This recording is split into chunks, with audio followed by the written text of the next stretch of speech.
এবার তাই আজকে বাউলের দরজার প্রথম আসর, তাই আমরা আজকের যে পালা প্রসঙ্গ গুরু এবং শিষ্য, গুরুকে আর শিষ্যকে। গুরু হচ্ছেন ঈশ্বরপুরী, শিষ্য হচ্ছেন আমাদের কলির যুগের যে ভগবান শ্রীমান মহাপ্রভু। তাই মাননীয় ভৈরব মহন্ত মহাশয়কে কলির যুগের ভগবান,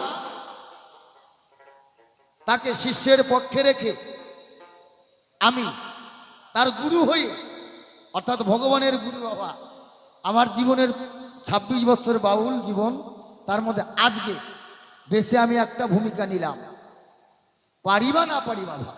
কারণ একটা বল দুইটা দল, দুইটা দল তো জিতবে না, বলতে এক দলেই জিতবে।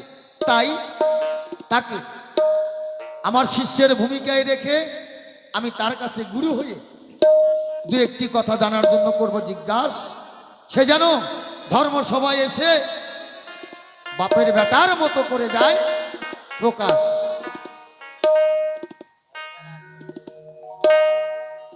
তাহলে আমার জিজ্ঞাসাটা কোন জায়গায়?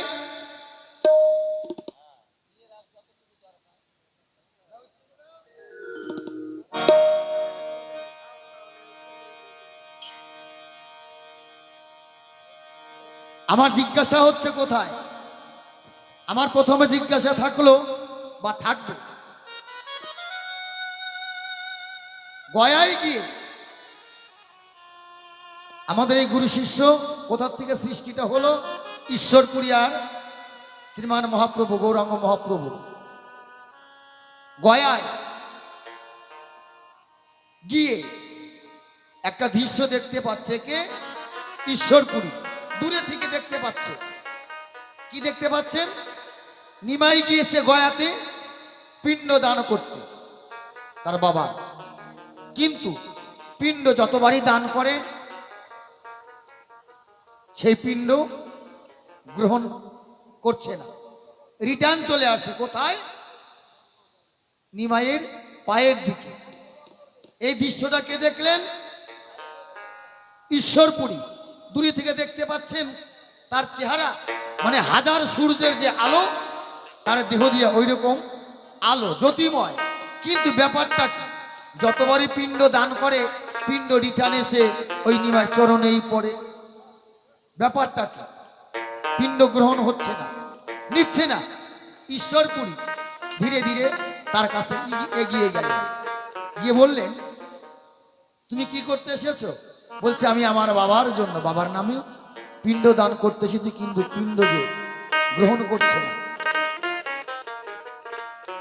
মায়েরা একটু মন দিয়ে শুনবেন, আর আমার ইয়াং দাদা ভাই যারা আছেন। বলে কেন? বলে না, তোমার পিণ্ড গ্রহণ করবে না, কারণ তুমি কি দীক্ষা মন্ত্র গ্রহণ করেছ? কে বললেন? ঈশ্বরপুরী। কাকে বললেন? আমাদের কলির যুগের ভগবান শ্রীমান মহাপ্রভুকে। বলে না, আমি তো দীক্ষা মন্ত্র গ্রহণ করিনি। বলে তোমার দেহটা অপবিত্র, এর জন্য তোমার হাতের পিণ্ড গ্রহণ করছে না। তাহলে কি করা যাবে? তখন স্বয়ং ঈশ্বরপুরী শ্রীমান মহাপ্রভুকে, নিমাইকে দীক্ষা মন্ত্র দিয়ে পবিত্র করলেন। পবিত্র করার পরে বলেন, এইবার তুমি পিণ্ড দান করো, দেখবা ঠিক গ্রহণ করবে। করল না দেরি, দীক্ষার গুরুর আশ্রিত হয়ে অপবিত্র দেহটাকে পবিত্র করে দীক্ষা গুরুর জিহ্বালিঙ্গ খানি, শিষ্যের কর্ণজনী খানি দিলেন বীজ মন্ত্র। যাওয়ার পরে বললেন, তোমার বাড়ি কোথায়? বলল, আমার বাড়ি নদিয়া মায়াপুর। যাবেন? আমার বাড়িতে আপনি যাবেন। ঠিক দীর্ঘ কয়েক বছর পর মনে পড়ে গেলেন কার? দীক্ষার গুরু ঈশ্বরপুরী। কি? যে আমার একটা শিষ্য ছেলে আছে, বলেছে নবদ্বীপ নদিয়া মায়াপুরে যাবেন, ওখানে আমার বাড়ি। গিয়ে দেখে বাড়িতে নাই। কোথায় গেছে?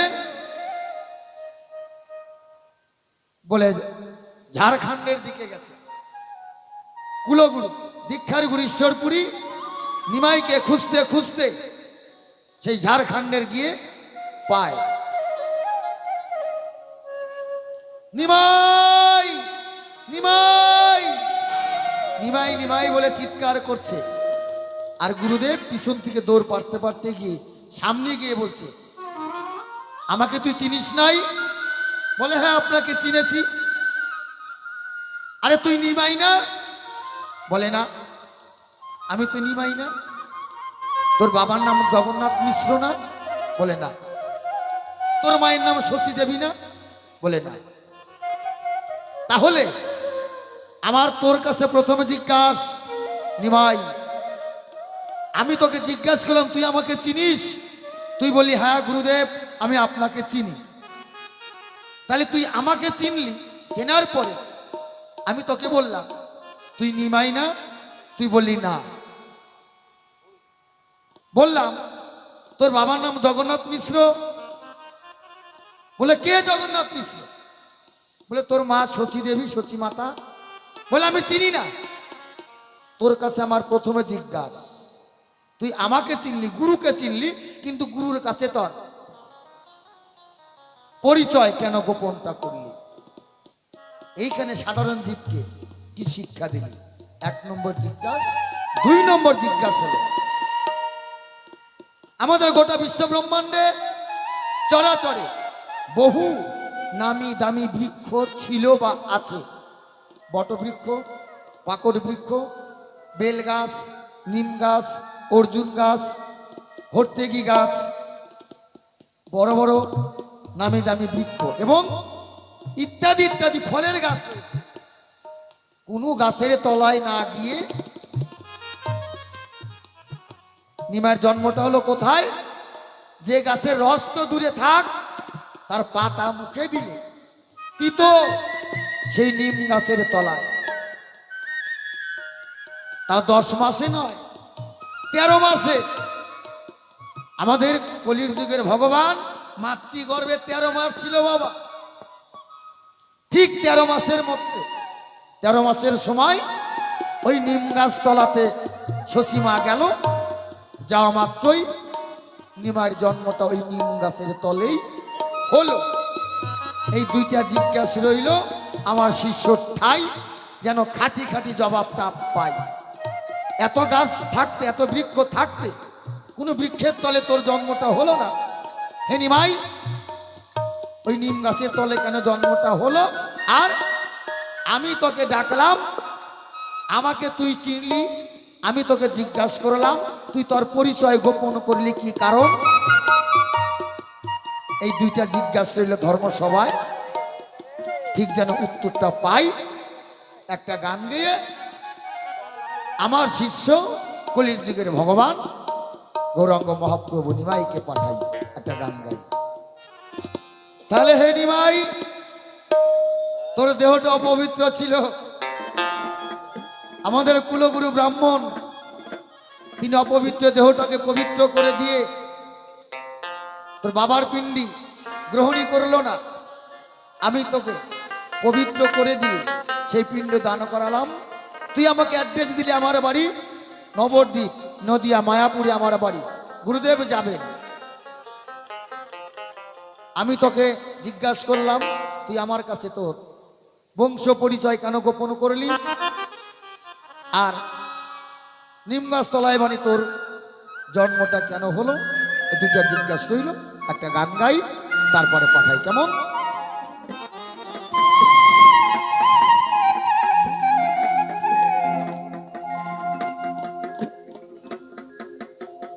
ওরে বোঝের মানুষ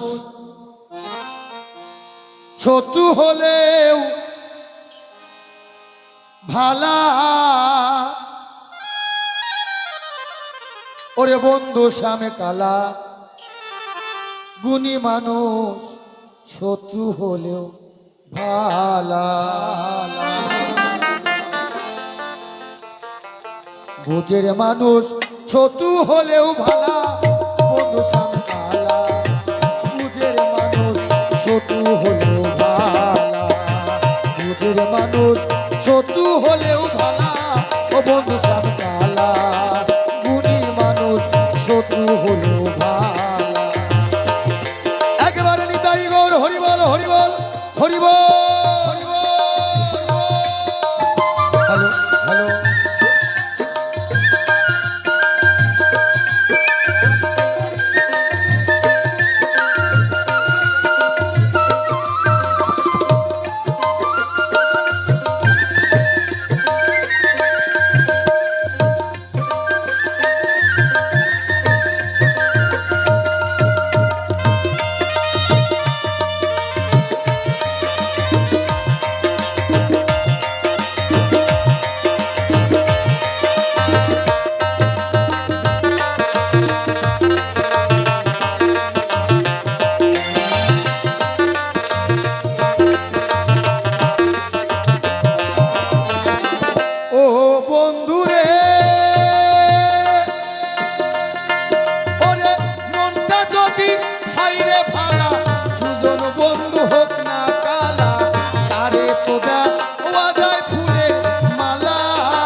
মানুষ গুণী মানুষ শত্রু হলেও ভালা, বুঝের মানুষ শত্রু হলেও ভালা, বন্ধু শ্যামকালা গুণী মানুষ শত্রু হলেও ভালা।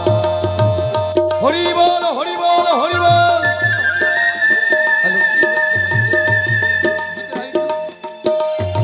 ভিতরে না আসলে তুই বুঝতে পারবি না।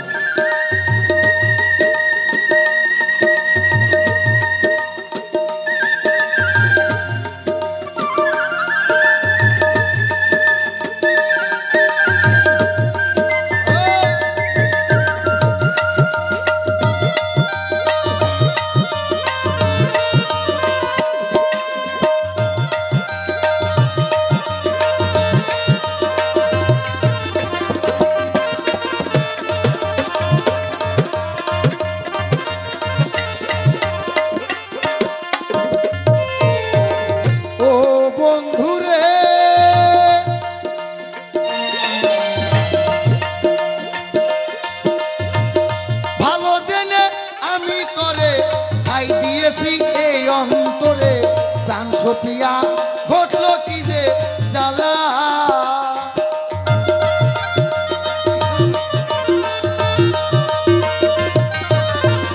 ও বন্ধুরে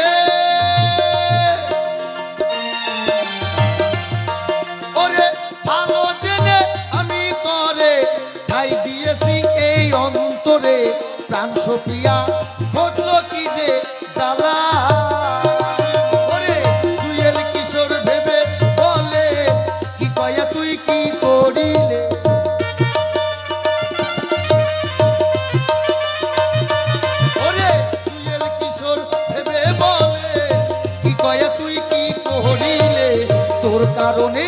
তোর কারণে আইলো দুঃখের পালা, শ্যামকালা বুঝের মানুষ গুণী মানুষ শত্রু হলেও ভালা, বুঝের মানুষ শত্রু হলেও ভালা, বন্ধু শ্যামকালা বুঝের মানুষ শত্রু হলেও ভালা।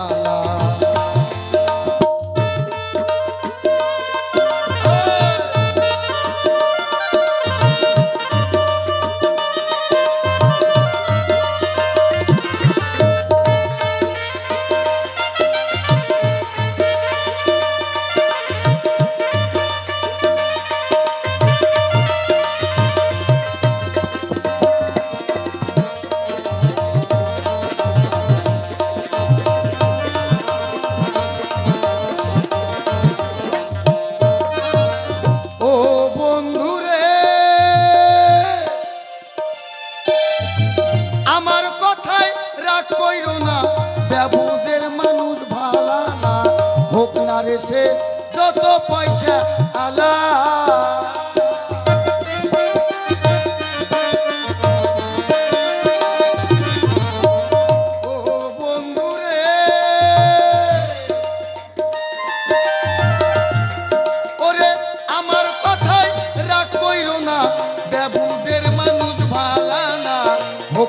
সে যত পয়সা আলা ওরে তার সে অধিক ভালো ভাঙ্গা ঘরে চাঁদের আলো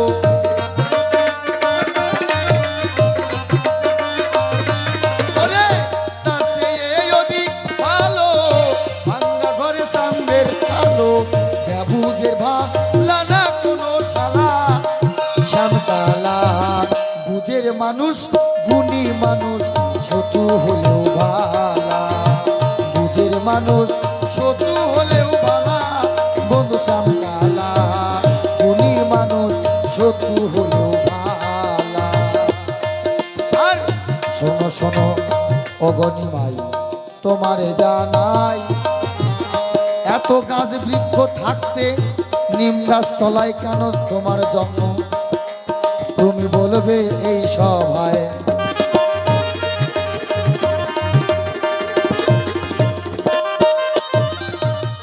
জন্ম নেওয়ার পরে এই কলির যুগের ভগবান গো আবার কি কর্ম করিল শশী মায়ের গর্ভে থেকে জন্ম নিয়ে মায়ের স্তনের দুগ্ধ 3 দিন পান নাহি করল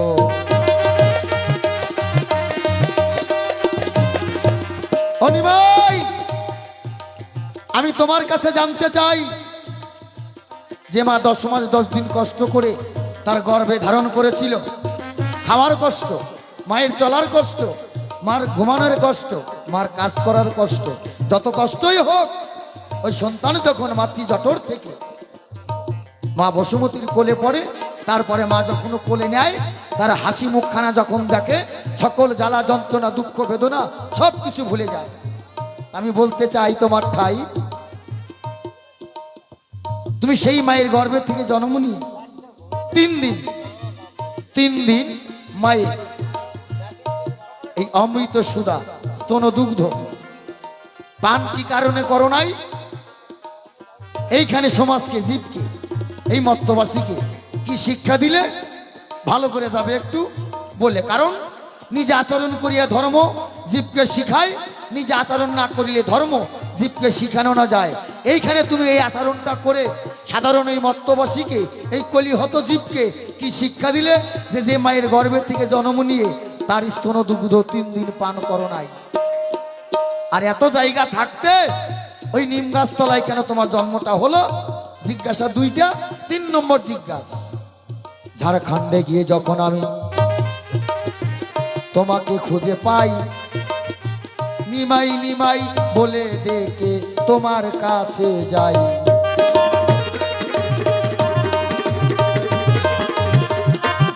বললাম নিমাই বলছে কে নিমাই আর তুই নিমাই না আচ্ছা নিমাই বল তো তুই আমাকে চিনিস নাই আমাকে চিনিস তো বলছে হ্যাঁ চিনি বলে বলতো আমি কে বলে আপনি আমার গুরুদেব গুরুদেবের তখন মাথা কেমন জানে হয়ে গেল ও আমাকে চিনছে আমি ওর গুরু তুই নিমাই তো বলছে না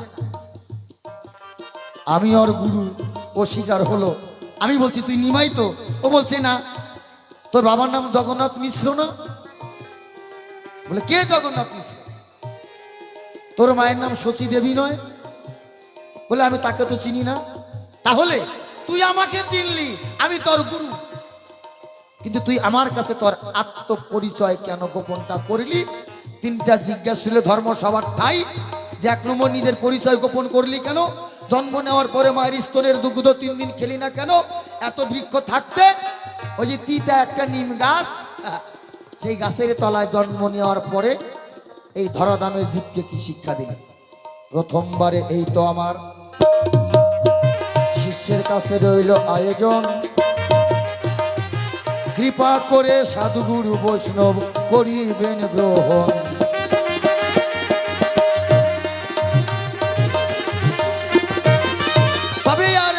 কথা বলবো না প্রথমবারে সেরে যাব কাব্য আলোচনা। আছেন যত আমার মাতৃজাতি সবারই চরণে আমি জানাই গোপনতি। কিঞ্চিত আশীর্বাদ যদি করো মোরে, শত শত বাউল গান গাইতে পারবা সরে। থাকেন যদি আমার মিয়া মোল্লা ভাই, বাংলা হইয়া আমি সালাম জানাই। সালাম দিয়ে কালাম করে করিবেন দোয়া, এই দোয়াতে হবে আমার বাউল গান গাওয়া।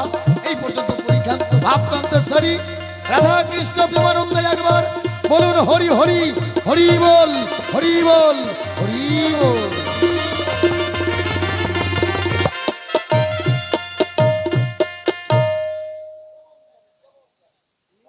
তিনি গিয়ে জিজ্ঞেস করে নারায়ণের ঠাই, হে প্রভু তোমার কাছে আমি একখানা কথা জানতে চাই। নারায়ণ বললেন বলো। বলছে প্রভু এই পৃথিবীতে বড় কে সব থেকে? ভগবানের মনের ইচ্ছা যে আমি ভক্তের মুখ থেকে এই কথাটা শুনবো। তখন নারদকে জিজ্ঞাসা করলেন নারায়ণ যে নারদ তুমি বলো এই জগতের সব থেকে বড় কি? নারদ বলেন হে প্রভু আমি এই বিনা হাতে করে নিয়ে স্বর্গ মর্ত পাতাল আমি ত্রিভুবন জয় করে বেড়াই। আমি বুঝতে পারলাম এই পৃথিবীতে সব থেকে বড় হচ্ছে ক্ষিতি অর্থাৎ মাটি। নারায়ণ বললেন এটা কেমন করে হয় নারদ? পৃথিবীতে 3 ভাগ জল 1 ভাগ স্থল, 1 ভাগ মাটি 3 ভাগ জল, কি করে তাহলে মাটি বড় হয়? বলছে ও প্রভু তাহলে ওই জলই বড়। বলে নারদ জল কি করে বড় হয়? কারণ অগস্ত্য মুনি যিনি সকল দেবতার অনুরোধে 1 মুহূর্তের ভিতরে সপ্ত সাগরের জল পান করেছিলেন তিনি, তাহলে কি করে জল? বলে ও প্রভু তাহলে ওই অগস্ত্য মুনি বড়। বলে না, তাকিয়ে দেখো আকাশের দিকে নারদ, হাজার হাজার নক্ষত্র, তার মধ্যে একখানা দেখা যাচ্ছে অগস্ত্য মুনি। সেই অগস্ত্য মুনি একখানা, তাহলে কি করে ওই অগস্ত্য মুনি বড় হয়? বলে ও প্রভু তাহলে আকাশটাই বড়। বলে নারদ আকাশ কি করে বড় হয়? আমি একদিন এমন সময় এসেছিল বলিরাজ আমার কাছ থেকে, বলিরাজের কাছে আমি ত্রিপদ ভিক্ষা চেয়েছিলাম, তখন বলিরাজ আমাকে দিয়েছিল। তখন আমি কি করেছিলাম? 1 পায়ে পাতাল অর্থাৎ ক্ষিতিকে ঢেকেছিলাম, 1 পায়ে আমি স্বর্গকে ঢেকেছিলাম। তাহলে কি করে আকাশ বড় হয়? বলে ও প্রভু আমার ভুল হয়ে গেছে। বলে কি? বলে হ্যাঁ তাহলে আপনার ওই পাওটাই বড়। বলে নারদ আমার নাভি মূল থেকে আরো একটা পা বেরিয়েছিল, সেই পাটাকে ধারণ করেছিল বলিরাজ তার মস্তকে। বলে ও প্রভু তাহলে বলিরাজের মাথাটাই বড়। তখন বলেছিলেন বিষ্ণু বলেছিলেন কি যে নারদ তুমি আমার এই কথাটাই ধরো, আমি হতে আমার নাম বড়, আমার নাম হতে আমার ভক্ত বড়, আমার ভক্ত হইতে আমার ভক্তের পদ রজ বড়। তাই গৌর প্রেমানন্দ হরি বল। তাই ভগবান অনাদিরাদি গোবিন্দ ভক্তের মনোবাঞ্ছনা পূর্ণ করবার জন্য কোন টাইমে দুঃখ দেয়, কোন টাইমে ছোট হয়, কোন টাইমে বড় হয়, কখন যে কি হয় শিবানন্দ এটা তোমার ঠিক মতন জানা নাই। জয় গুরু জয়। আপনাদের এই আসরে আমার প্রথম জীবনের প্রথম এই আসর হয়। আমি নাম শুনেছি হবিপুরের, নাম শুনেছি আমি এই রাইস মিলের হাটে, কিন্তু আমি আসতে পারিনি। সত্যিকারই খুবই ভালো লাগছে, মনটা আমার ভরে যাচ্ছে। তাই সকল গৌর ভক্তবিন্দুর চরণে এই অধম ভৈরব মহন্তের শত শত কোটি প্রণিপাত, ভুল ত্রুটি মার্জনা করবেন। যারা কমিটির সভ্যবিন্দু আছেন, গৌর ভক্ত, মাতৃভক্ত, কৃষ্ণ ভক্ত, এবং আমার এখানে সকলের তো যা নাম জানা নেই, তাই যতটুকু নাম শুনেছি বা দেখেছি আস্তে আস্তে পরিচয় হবে। তবে পুতুল বাবু তার চরণে আমার প্রণাম, তৎসহ যারা কমিটির সভ্যবিন্দু আছেন সকলের চরণে আমি প্রণাম রেখে শুরু করছি আমার ক্ষুদ্র অনুষ্ঠান। আমাকে দেখতে পাচ্ছেন ছোট মানুষ, 1.5 ব্যাটারি।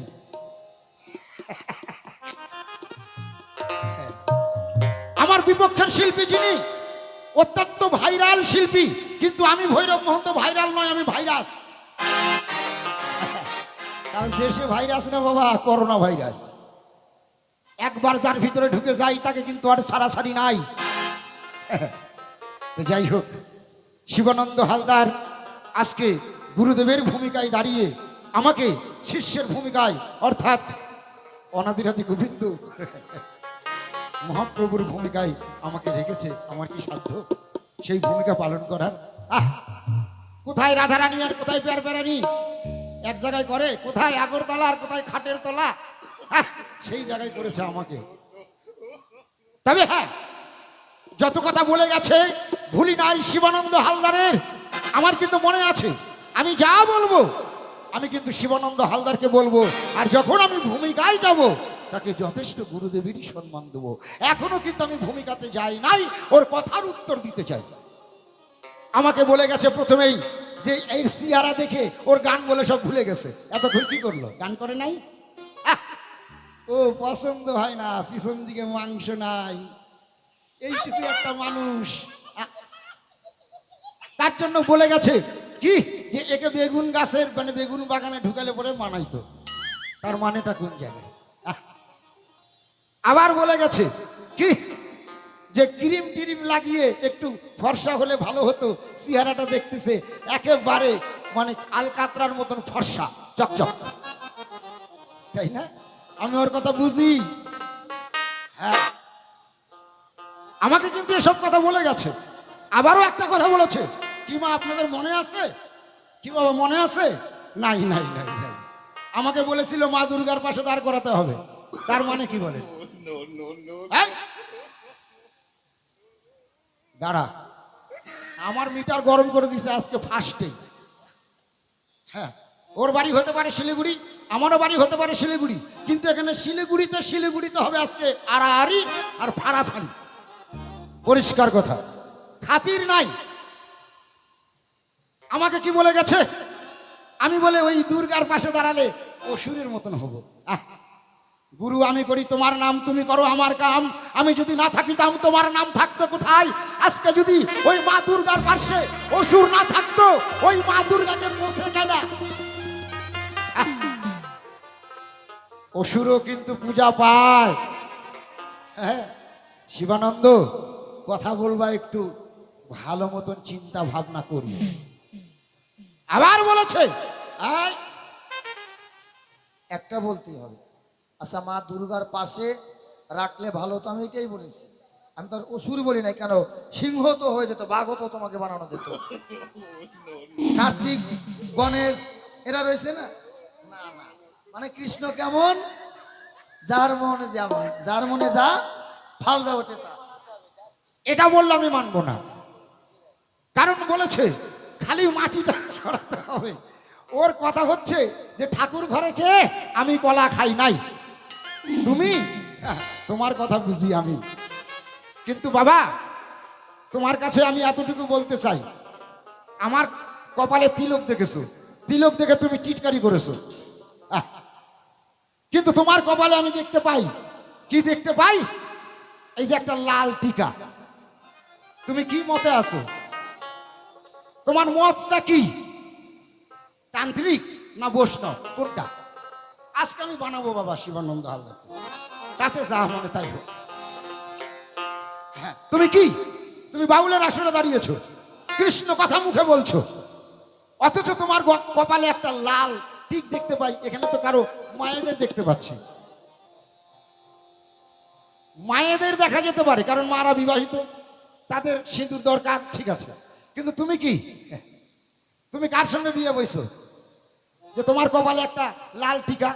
তুমি ছেলে মানুষ, তুমি যতই বলো আমি গোবিন্দের সঙ্গে বিয়ে বসছি, ওটা আমি মানবো না।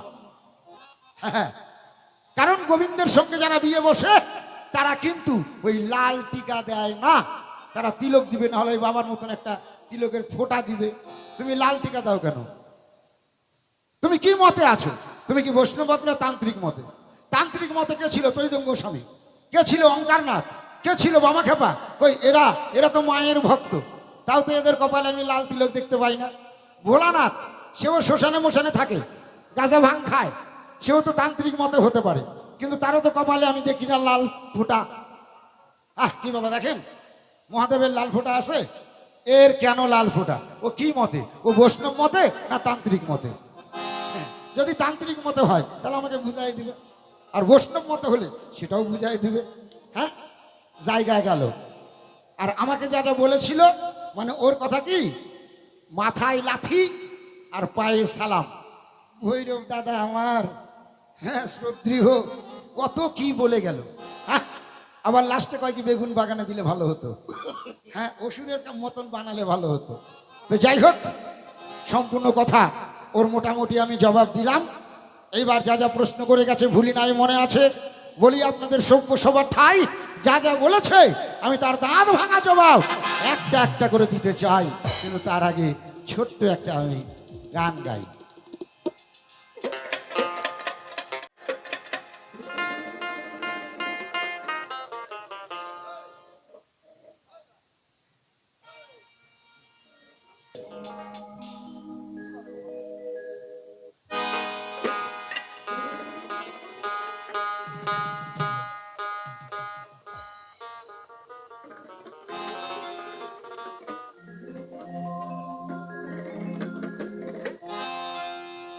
জয় জয় নিতাই গৌর সীতানাথ প্রেমানন্দে একবার হরি হরি বল, হরি হরি বল, হরি হরি হরি বল।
আমি এসে দেখলাম,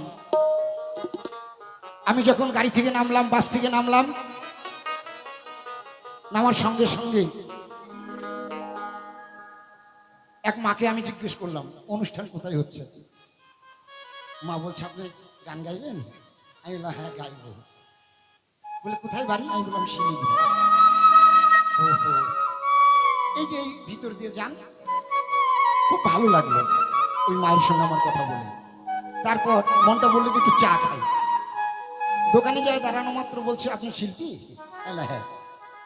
বলছে আচ্ছা বসেন বসেন। আমি চা চাইনি, অথচ আমাকে এক কাপ চা আগে দিয়ে দিল। কেমন যেন আমার মনটা আরো আকৃষ্ট হলো। এখানে আসা মাত্র ওই চায়ের দোকানে, কোনার চায়ের দোকানে জিজ্ঞাসা করলাম যে কমিটির অফিস কোনটা। আমাকে দেখিয়ে দিল, কেউ ছিল না। কিন্তু ভদ্রলোক যেরকম আপ্যায়ন করলেন এবং আমাকে জায়গা মতন পৌঁছিয়ে দিলেন, খুবই ভালো লাগলো। তাই আমি যতটুকু পেয়েছি অনেক অনেক, প্রথমবারে এসে জানি না আর আসতে পারবো কিনা। তাই এই অনুষ্ঠানটা ঘুরে, এই মেলাটা ঘুরে আমার এত ভালো লাগলো যে এইরকম মেলা হয়তো আমার চোখে পড়েনি। হ্যাঁ, খুবই আনন্দে পাচ্ছি। সেই অনুসারে আমি একটা ছোট্ট গান গাইছি।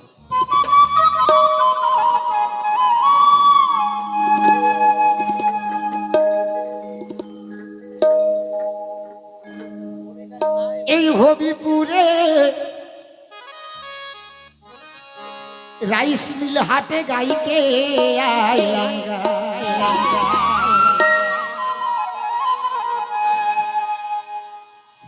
এই রাইস মিল হাটের মা বাবাদের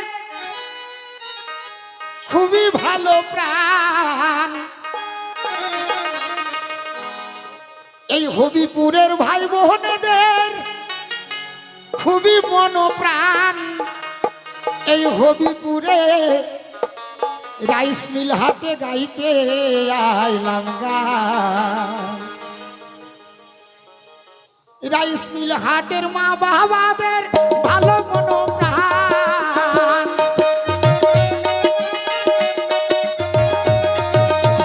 হবিপুরের ভাই বোনেদের ভালো মনোপ্রাণ। পাগল মনরে রাইস মিল হাটে গাইতে আইলাম গান। হবিপুরে রাইস মিল হাটে গাইতে আইলাম গান।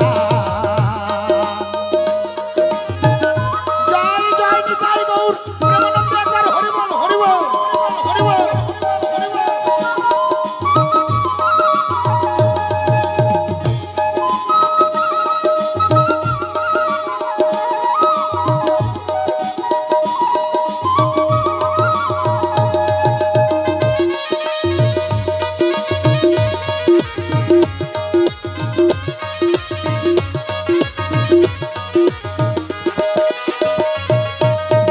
রাধা গোবিন্দ শ্মশান মেলা মায়ের পূজা উপলক্ষে এখানে গাই যে বাউল গান।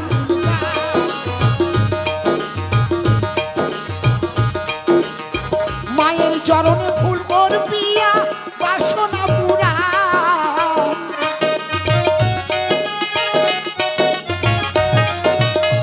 গোবিন্দের চরণে ফুল অর্পিয়া বাসনা পুরাণ। অবুঝ মনরে রাইস মিলে গাইতে আইলাম গান। হবিপুরে রাইস মিল হাটে গাইতে আইলাম গান।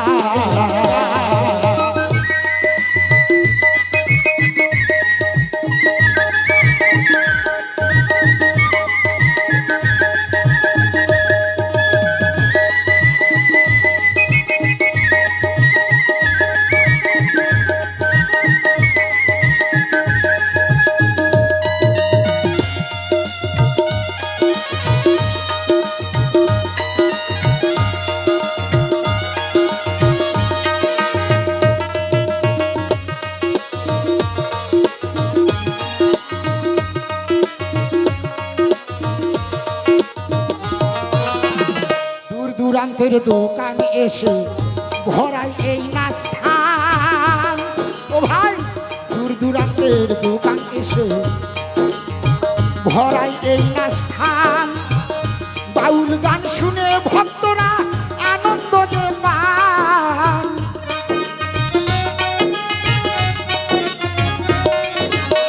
বাউল গান শুনে ভক্তরা আনন্দ যে পান। এই হবিপুরে রাইস মিল হাটে গাইতে আইলাম গান। এই হবিপুরে রাইস মিল হাটে গাইতে আইলাম গান।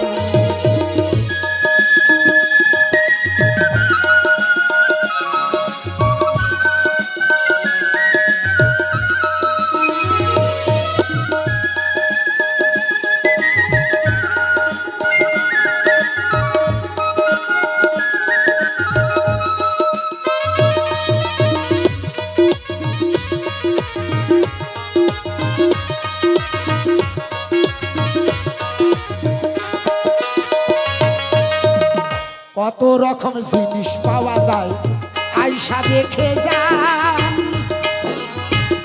কত রকম জিনিস পাওয়া যায় আইসা দেখে যান। চাউমিন মোমো এগরোল মোগলাই মনিহারির দোকান।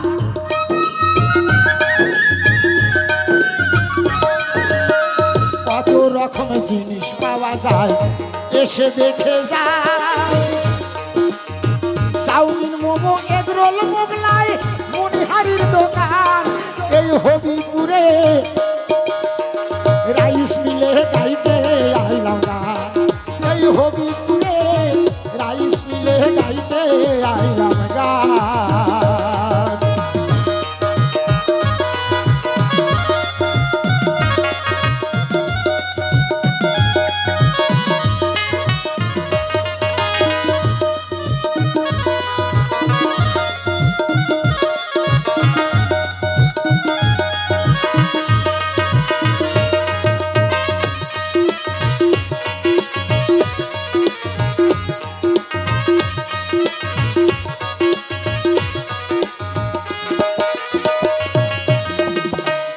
ধর্ম নির্বিশেষে বিশাল অনুষ্ঠান। ওরে ভাই, জাতি ধর্ম নির্বিশেষে বিশাল অনুষ্ঠান। চা বিস্কুট ঘুগনি জিলাপি আরো পাবেন পান।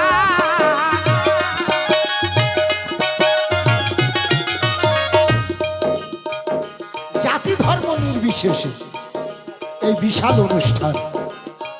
হ্যাঁ বাবা, শিবানন্দ হালদার বলে গেছে, আমরা একমাত্র সনাতন ধর্মের মানুষ, সব রকম দেয় দেবতার পূজা করি। হ্যাঁ বাবা, মাটি পাথর গাছপালা জল, হ্যাঁ ৩৩ করে দেবতার আমরা আরাধনা করি, পুজো করি। আমরা কাউকে হিংসা করি না। এই মঞ্চে হিন্দু, মুসলমান, বৌদ্ধ, খ্রিস্টান সকলেই বসতে পারেন। হ্যাঁ, কিন্তু পরিবেশকে ঠিক রাখতে হবে। হ্যাঁ, পরিবেশকে ঠিক রাখতে হবে। কিরকম? ১ নম্বর, আসনের মধ্যে কেউ বিড়ি খাবেন না। দ্বিতীয় নম্বর কথা, মদ খেয়ে কেউ আসনে ঢুকবেন না, কারণ অনেকে বিড়ির গন্ধ, মদের গন্ধ সহ্য করতে পারে না। হ্যাঁ, যখন বাড়ি থেকে বেরোবেন, এই বাউল গান যখন শুনতে আসবেন বা কীর্তন যখন শুনতে আসবেন, বাড়ি থেকে হাত পা ভালো করে ধুয়ে আসবেন। যদি প্যান্ডেলের পাশে কোনো কল থাকে, জলের ব্যবস্থা থাকে, ভালো করে একটু ধুয়ে নেবেন, হাত পা ধুয়ে নিয়ে এসে আসন গ্রহণ করবেন। এগুলো হচ্ছে শুদ্ধতা, এগুলো হচ্ছে পবিত্রতা। আর যদি আশপাশে কল, টিউবওয়েল জল ঠিক মতন না পান, তাহলে বাড়ি থেকেই হাত পা ধুয়ে আসবেন। যদি কেউ বাথরুম করতে যান, অবশ্যই একটু জল নেবেন। জল যদি না পারেন, তাহলে ওই যে ঢিল কুলুপ করবেন, ঢিল। হ্যাঁ, কারণ মা খাকি, মা মাটি হচ্ছে গঙ্গা, জলের থেকেও পবিত্র। তাই জল যদি না থাকে, তাহলে মাটি ব্যবহার করবেন। এইসব নিয়ম নাস্তিক মেনে বাউল অনুষ্ঠানে আসবেন, কীর্তনের অনুষ্ঠানে আসবেন, তবেই আপনার এই বাউল বা কীর্তন শ্রবণ করা সার্থক হবে। মা, হয়তো কথাটা অনেকের কাছে ভালো লাগলো না, যে ভৈরব মহন্ত হয়তো বেশি বেশি বলছে, কিন্তু এগুলো দরকার। তাই আমি কি বলছি, জাতি ধর্ম নির্বিশেষে বিশাল অনুষ্ঠান। চা বিস্কুট ঘুগনি জিলাপি আরো পাবেন পান।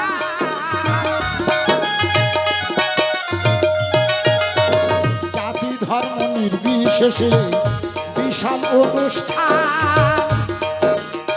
চা বিস্কুট ঘুগনি জিলাপি আরো পাবেন পান। হবিপুরে রাইস মিল হাটে গাইতে আইলাম গান। এই হবিপুরে রাইস মিল হাটে গাইতে আইলাম গান।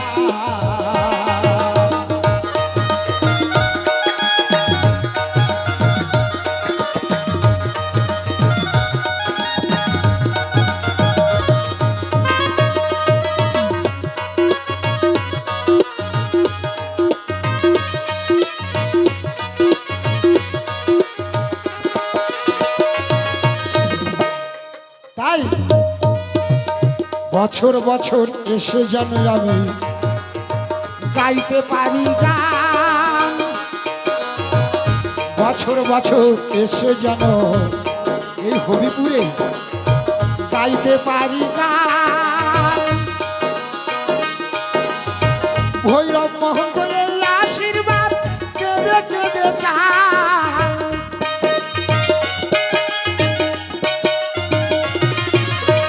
বছর বছর এসে যেন আমি গাইতে পারি গান। ভৈরব বাউলকে দে ভাই রে এই আশীর্বাদ চান। হবিপুরে রাইস মিলে গাইতে আইলাম গান। এই হবিপুরে রাইস মিলে গাইতে আইলাম গান।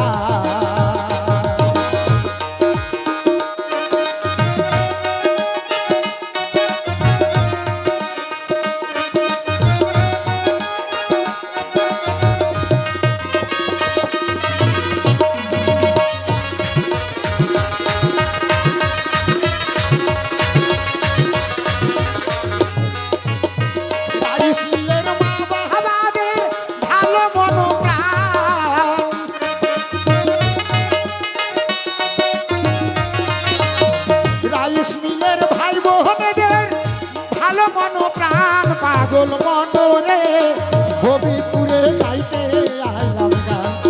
এই রাইস মিলে হবিপুরে গাইতে আইলাম গান। এই হবিপুরে রাইস মিলে চলছে বাউল গান। এই হবিপুরে বাউল গানটা একবার শুনে যান। হবিপুরে রাইস মিলে গাইতে আইলাম গান। এই হবিপুরে এই রাইস মিল হাটে গাইতে আইলাম গান। আসা যাক আমার গুরুদেবের কথায়। যা যা প্রশ্ন করে গেছে শুনলাম ওনার গান ওনার কাছে, শুনলাম তত্ত্বকথা ওনার কাছে। উনি প্রথম প্রশ্ন করে গেছে দান, যে হে মহাপ্রভু শ্রীমান, তুমি যখন পিতৃবিয়োগ হয়েছিল তুমি গিয়েছিলে কোথায়? গয়াতে পিণ্ডদানের জন্য। এই পিণ্ডদান যখন তুমি করো, এই পিণ্ডদান যখন তুমি অর্পণ করো, তখন আমি ঈশ্বরপুরী দেখতে পাই যে পিণ্ডদান তোমার পিতা গ্রহণ করে নাই। বারবার করে সে পিণ্ড ঘুরে ঘুরে চলে আসছে। এর কারণটা কি? তার প্রশ্নের জবাবটা ওই কিছুটা দিয়ে গেছে বাবা। হ্যাঁ, মানে ওর হিসাব নাই, কথা কয় জবর জবর আর জানে না নিজেরই খবর। হ্যাঁ, কথার পাইনা দিশা আর মামাকে বলে পিসা, বলে পিসা। হরি বল হরি বল। মামাকে কেউ পিসা বলে? শিবানন্দ হালদার মাঝে মধ্যে বলে, দেখবেন অনেক ইউটিউব চ্যানেলেও দেখতে পাই, ও মাঝে মধ্যে মামাকে পিসা বলে। আবার বলে গেছে, আরে বাবা কি বলবো, এর কথা শুনলে আমার মানে ছেলে মেয়ের বিয়ে দিলে কি হয়? ছেলে মেয়ের বিয়ে দিলে কি হয়? বিয়াই আর বিয়াই। তো এদিককার মনে করেন বিয়াই মারা গেছে, আর ওই দিককার বিয়ান মরে গেছে। এই দিককার বিয়াই মরছে, ওই দিককার বিয়াই মারা গেছে। এবার বলেন তো রাস্তাটা কেমন ফাঁকা হয়েছে? এখন বিয়ান ফোন করে কয়, ও বিয়াই সর্বনাশ। কয় কি? কয় তোমার বিয়াই তো আমাকে ছেড়ে চলে গেছে।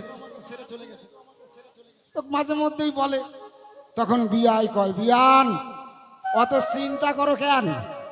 আরে বিয়াই গেছে গেছে, আমি তো আছি, তুমি অত দুঃখ করো কেন? আরে বিয়াই নাই, সবাইকে যেতেই হবে একদিন, কেউ থাকবে না দুনিয়ায়। হ্যাঁ, তো বিয়াই চলে গেছে যাক। আরে আমি তো তোমার বিয়াই একটা আছে, অসুবিধা কোথায়? তোমার যা লাগে তুমি আমারে বলবা। হ্যাঁ, তোমার যত দুঃখ, তোমার যত কষ্ট, তোমার যত জ্বালা, মনের জ্বালা, দেহের জ্বালা, অন্তরের যা জ্বালা আছে বিয়াই বিয়ান তুমি আমাকে কবা, আমি সব পূরণ করে দেব। তো একদিন কি করেছে, ওই বিয়াই বিয়ান বাড়িতে গেছে। এইবার বিয়ান দেখে বিয়াইকে একেবারে আনন্দে আটখানা, আহা প্রাণের বিয়াই তুমি চলে আসছো, যাক মনটা আমার একটু শান্তি হলো। তোমার বিয়াই তো অনেক দিন হলো চলে গেছে বিয়াই, তো তোমার বিয়াই চলে গেছে, মনটা খুব খারাপ। তো যাই হোক, তুমি যখন এসেছো বিয়াই, তাহলে আজকে একটু দয়া করে পরবাস করো। বিয়াই করছে, হ্যাঁ এইবার গুটি লাগছে। এইবার বিয়াই আছে, এখন বিয়ান তো বাজারে গেছে, বাজারে যায় যত রকমের মাছ আছে বাবা, পুঁটি মাছ থেকে আরম্ভ করে কই মাছ, ময়া মাছ, ট্যাংরা মাছ, ভেটকি মাছ, পেটকি মাছ যা আছে সব নিছে। রুই মাছ, ইলিশ মাছ, কাতল মাছ, মানে যত গোষ্ঠীর মাছ আছে সব নিছে। বিয়াইকে সেবা দিবে। হ্যাঁ, এইবার রান্না করছে ইলিশ মাছের ঘেটি, কাতল মাছের পেটি, রুই মাছের কালিয়া, হ্যাঁ চিংড়ি মাছের ডালিয়া, তারপরে একটা বাবা বানায় গেছে। এইবার যখন বানাচ্ছে, বিয়ানকে ডাক দিয়ে বিয়াই কয়, ও বিয়ান। কয় কি? কয় তুমি তো অনেক কিছু রান্না করতেছো, আমার একটা আবদার আছে। বিয়ান কয় কি আবদার? কয় দেখে বিয়াই বিয়ান, আমার তো ডাক্তার আমি দেখিয়েছি, তো ডাক্তার আমাকে বলেছে আমার নাকি বলে একটু সুগারে টাচ করেছে। বলে তাহলে কি করতে হবে?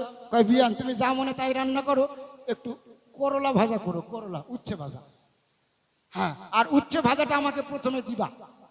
আর উচ্ছে ভাজা দিলে আমি প্রথমে খাবো, ওটা পাকস্থলিতে পড়বে, সুগারটা আমাকে আর ডিস্টার্ব করবে না।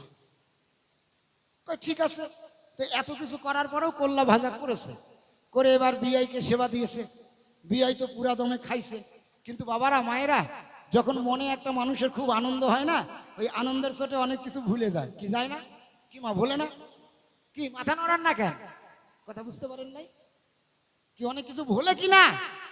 হ্যাঁ, একটু সাপোর্ট দেবেন। আমি একাই বকর বকর করতেছি, আপনারা কোথায় করেন না, একটু কবেন। তো আনন্দের চোটে না অনেকে অনেক কিছু ভুলে যায়।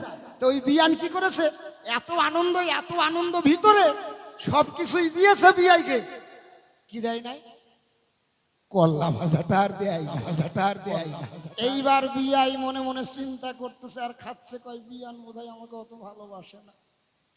আমি এত করে বিয়ানকে বললাম, বিয়ান আমার একটু সুগারে টাচ করেছে, ডাক্তার বলেছে করলা ভাজা খেতে, তো একটু করলা ভাজা দিও, আর আমাকে করলা ভাজা দিল না। এই চিন্তা করতেছে আর মনে মনে খাচ্ছে। খেয়ে মন টন খারাপ। এইবার মুখ টুক ধুয়েছে, ধুয়ে এবার ঘরের মধ্যে ঢুকেছে, ঢুকে এবার বসেছে খাটের উপরে।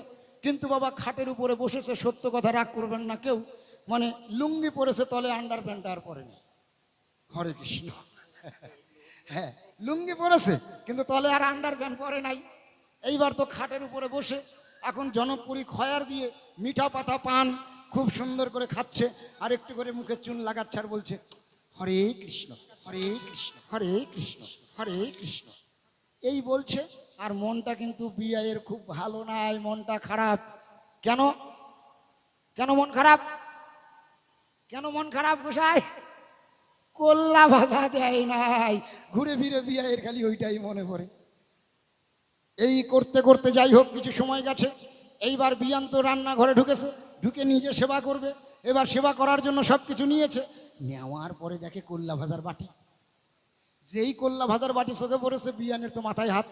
যা সর্বনাশ, সর্বনাশ, আমি কি ভুল করে ফেলেছি? এই ভুলের তো আর মাপ নাই। বিআইকে তো করলা ভাজা দেই নাই, যা সর্বনাশ। এইবার করলা ভাজার বাটিটা হাতে করে নিয়ে গেছে, নিয়ে গিয়ে বিআইকে বলতেছে, বিআই এত বড় অন্যায় করে ফেলেছি, এই অন্যায়ের মাপ নাই, তুমি আমাকে দয়া করে মাফ করো বিআই। বিআই কয়, বিয়ান কি হয়েছে তোমার এত মন খারাপ আর কান্নাকাটি করতেছো কেন? চুপ করো, কি হয়েছে আমাকে বলো। কয়, বিআই আমার যা অপরাধ, আমার আর এর জীবনে মাফ হবে না। কয় কেন, কি হয়েছে? কয় তোমাকে সব দিছি, করলা ভাজা দিতে ভুলে, করলা ভাজা দিতে ভুলে গেছি, এই যে করলা ভাজা আনছি, তো বিআই একটু করলা ভাজা সেবা করো, না হলে আমার মনে শান্তি হবে না, আমি আর এই দুঃখের থেকে আর উঠতে পারবো না, আমার পাপ ক্ষয় হবে না, তো করলা ভাজা একটু সেবা করো। এইবার বিআইন যখন করলা ভাজার বাটি দিয়েছে, এবার বিয়ান কি করবে? করলা ভাজার বাটি যখন সামনে নিয়েছে, কই দেখো বিয়ান, ডাক্তার তো বলেছিল আমাকে প্রথমেই করলা ভাজা খাইতে, ওটা খাইলে পরে প্রথমে যাইতো নিচে পাকস্থলিতে পড়তো, ওটা আমার সুগারের কাজ করতো, কিন্তু এখন তো অনেক খাওয়া খাইছি, তাহলে এখন তো করলা ভাজা খেতে গেলে সবার উপরে থাকবে, এটা তো চলবে না বিয়ান, তাহলে করলা ভাজাটা তলেই ঢুকাতে হবে। কয় তাহলে কি করতে হবে? কয় দেখো এখন আমি আর মুখ দিয়ে খাইতে পারবো না। বলে কি? তখন লুঙ্গিটা তুলছে, তুলে কয় যে আমার পিছন দিক দিয়ে দাও, তাহলে ওই ঠিক জায়গা মতনই ঠিক জায়গা। এই হচ্ছে তো শিবানন্দ হালদারের ব্যাপারটা কিন্তু দাঁড়ায় গেছে তাই, উপরের জিনিস তল দিয়ে দিচ্ছে আর তলের জিনিস উপর দিয়ে দিচ্ছে, তা কি করলে চলে? তো যাই হোক, শিবানন্দ হালদার আমার কাছে যা প্রশ্ন করে গেছে, সেই প্রশ্নের জবাব আমার কাছে আছে, কিন্তু আমি সংক্ষেপে দিচ্ছি, আপনারা একটু শুনে নেবেন।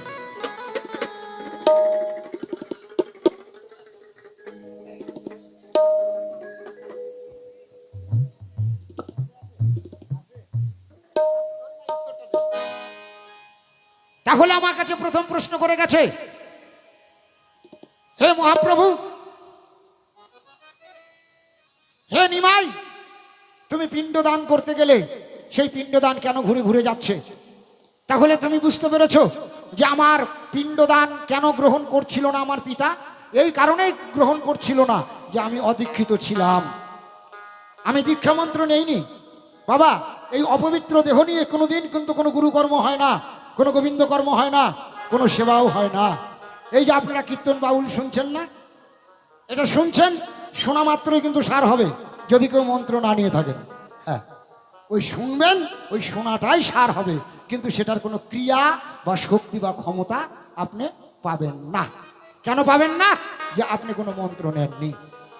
যার জন্য নারদ মুনি যখন মন্ত্র না নিয়েছিল, তার সোয়া হাত মাটি কেটে ফেলে দিতে হতো।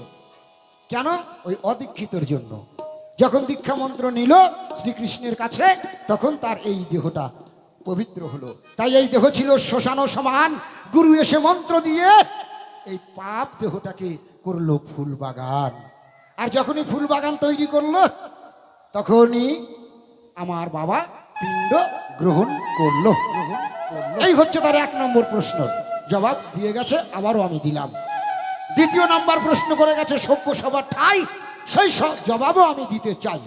কি বলেছে? হে নিমাই, এত কিছু জায়গা থাকতে তুমি ওই নিম গাছের তলে কেন জন্ম নিলে? কেন? মানে ওই যে কিছুক্ষণ আগে বলে গেল না, কি ওই যে কি ঠাকুর যেন, হ্যাঁ ওই যে কৃষ্ণ ঠাকুর, মানে ওই যে কি কি কৃষ্ণ নামটা বললো যেন, ভুলে গেলাম। কি কৃষ্ণ নামটা বললে? আরে ওই যে আমাদের যে সনাতন ধর্ম নিয়ে বেশি কুৎসা করে, দীন কৃষ্ণ। ওই দীন কৃষ্ণর মতনই প্রশ্নটা হয়ে গেল। দীন কৃষ্ণ কিন্তু এই প্রশ্নটা করেছিল, কি যে তোমাদের নিমাই আজকে নিম গাছের তলে জন্ম হয়েছে বলে তার নাম নিমাই। আর জাম গাছের তলে জন্ম হলে তখন কি হতো? জামাই। হ্যাঁ, এই কথাটা বলেছিল তিনি কৃষ্ণ ঠাকুর। আমি তার জবাবও দিয়েছি, আমি আসরেও দাঁড়িয়ে জবাব দিয়েছি এবং আমি মেসেজ করেও জবাব দিয়েছি তাকে। হ্যাঁ, তো সেই রকমই প্রশ্ন যে হে নিমাই, এত গাছ থাকতে, কদম গাছ, আম গাছ, জাম গাছ, লিচু গাছ, পেয়ারা গাছ, কাঁঠাল গাছ, এত গাছ থাকতে তুমি নিম গাছের তলে কেন জন্ম নিতে গেলে? তাই তো আমি কেন জন্ম নিয়েছি আমি তোমাকে ফার্স্টেই বলে গেলাম। ভক্ত অধীন ভগবান। হ্যাঁ, ভক্তের অধীন, অর্থাৎ ভক্তর মনোবাঞ্ছা পূর্ণ করার জন্য ভগবান অনেক কিছু করে। হ্যাঁ, নিম গাছের তলে জন্ম নিতে হলো এই কারণেই যে আজ ত্রেতা যুগে যখন রাম বধ করেছিল বালিকে, তখন বালির যে সন্তান সে বলেছিল যে তুমি আমার বাবাকে বিনা অপরাধে তুমি বধ করলে, আমিও তোমাকে অভিশাপ করলাম, তুমিও বিনা অপরাধে তুমিও কিন্তু আমার হাতে বধ হবে। ভক্তের মনোবাঞ্ছা পূর্ণ করার জন্য ভগবান বলেছিলেন তথাস্তু। কিন্তু দেখো, এই যুগে নয়। আমি তোমাকে কথা দিচ্ছি, আমি দাপরে গিয়ে লভিব জন্মম শ্রীকৃষ্ণ রূপে, তুমি আমার হবে ভাই, আর তোমার হাতেই হবে আমার মৃত্যু। সেটা কোথায়? ওই জরাবেদের হাতে। ওই জরাবেদ কে ছিল? ওই জরাবেদ ছিল কৃষ্ণের এক প্রকার ভাই। কারণ এটাও ছিল একটা ভক্তের অভিশাপ। কোন ভক্ত? নাম তার গান্ধারী। গান্ধারী বলেছিল, হে শ্রীকৃষ্ণ ভগবান, তুমি সব জানো, সবই শোনো, তুমি সব কিছু, তোমার বিনা অনুমতিতে একটা গাছের পাতা মরতে পারে না। তুমি ইচ্ছা করলে এক মুহূর্তের ভিতরে তুমি এই যুদ্ধ বন্ধ করে দিতে পারবে, কিন্তু তুমি তা করো নাই। তুমি আজকে ভাইয়ে ভাইয়ে যুদ্ধ করিয়ে আজকে তুমি আমার সব অংশ ধ্বংস করে দিলে। আমিও তোমাকে করলাম অভিশাপ, এই অভিশাপ থেকে তুমি পাবে না মাপ। তোমাকেও আমি অভিশাপ করলাম, তোমরাও ভাইয়ে ভাইয়ে যুদ্ধ করে মরবে। তাই হয়েছে, হয়নি? যদুবংশ, যদুবংশ ভাইয়ে ভাইয়ে যুদ্ধ করে তারা মরেছে, এবং কৃষ্ণ নিজে জরাবেদের হাতে মরেছে। জরাবেদকে, জরাবেদ হচ্ছে এক সম্পর্কে কৃষ্ণের ভাই। ওটার আর বলতে যাব না, কেননা ওটা বলতে গেলে আরো অনেক দূরে যেতে হবে। এইবার যখন শ্রীকৃষ্ণ সকলকে বৈকুণ্ঠপুরে পার করে দিয়ে লাস্ট ফিনিশিং দাপরে থেকে গেলেন শ্রীকৃষ্ণ, উনি যখন এবার বিদায় নেবেন, বৈকুণ্ঠপুরে যাবেন, তখন কি করলেন? এত গাছ ছিল কিন্তু কোনো গাছের উপরে উঠে নাই। সেই দাপর যুগে যখন শেষ নীলা করে গেলেন আমার অনাদিরাদি শ্রীকৃষ্ণ ভগবান, সেই নিম গাছের উপরে বসে পা দুটাকে দোলাচ্ছিল। লাল টুকটুকে পা, হ্যাঁ হ্যাঁ, পা দোলাচ্ছিল। আর ওই জড়াব্যাধ ওই জঙ্গলে থাকে, সেই শ্রীকৃষ্ণের ভাই জড়াব্যাধ সেই জঙ্গলে থাকে। আর ওই জঙ্গলে শিকার করার জন্য বেরিয়ে তখন দেখতে পাচ্ছে নিম গাছের উপরে একটা সুন্দর পাখি। হ্যাঁ, ওই যে পা দোলাচ্ছে শ্রীকৃষ্ণ, ওটাকে পাখি ভেবেছে। পাখি ভেবে তখন তাকে কি করেছে, তীর মেরেছে। আর যখনই তীর মেরেছে, বাণ মেরেছে, তখনই ওই শ্রীকৃষ্ণের পায়ে গিয়ে সেই বাণটা প্রবেশ করেছে। কারণ শ্রীকৃষ্ণের ছিল গোটা দেহ অভেদ, খালি পায়ের তালুই ছিল ভেদ। হ্যাঁ, দুর্বাসা মুনির আশীর্বাদে শ্রীকৃষ্ণের সম্পূর্ণ দেহটাই হয়েছিল অভেদ। কোনো জায়গায় তীর ঢুকতে পারতো না, খালি একমাত্র পায়ের তলাটা গোবিন্দ ফাঁকা রেখেছিলেন। কেন?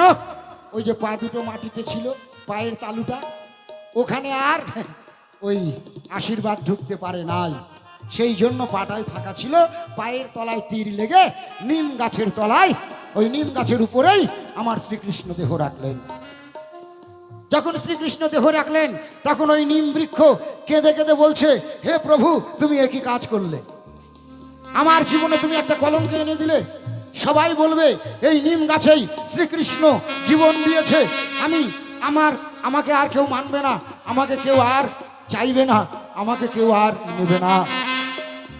তখন শ্রীকৃষ্ণ নিম গাছকে আশীর্বাদ করেছিলেন যে, হে নিম গাছ, আমি তোমাকে আশীর্বাদ করলাম, তোমার পাতা, তোমার ডাল, তোমার শিকড়, তোমার ছাল সর্বরোগের মহা ঔষধি হবে।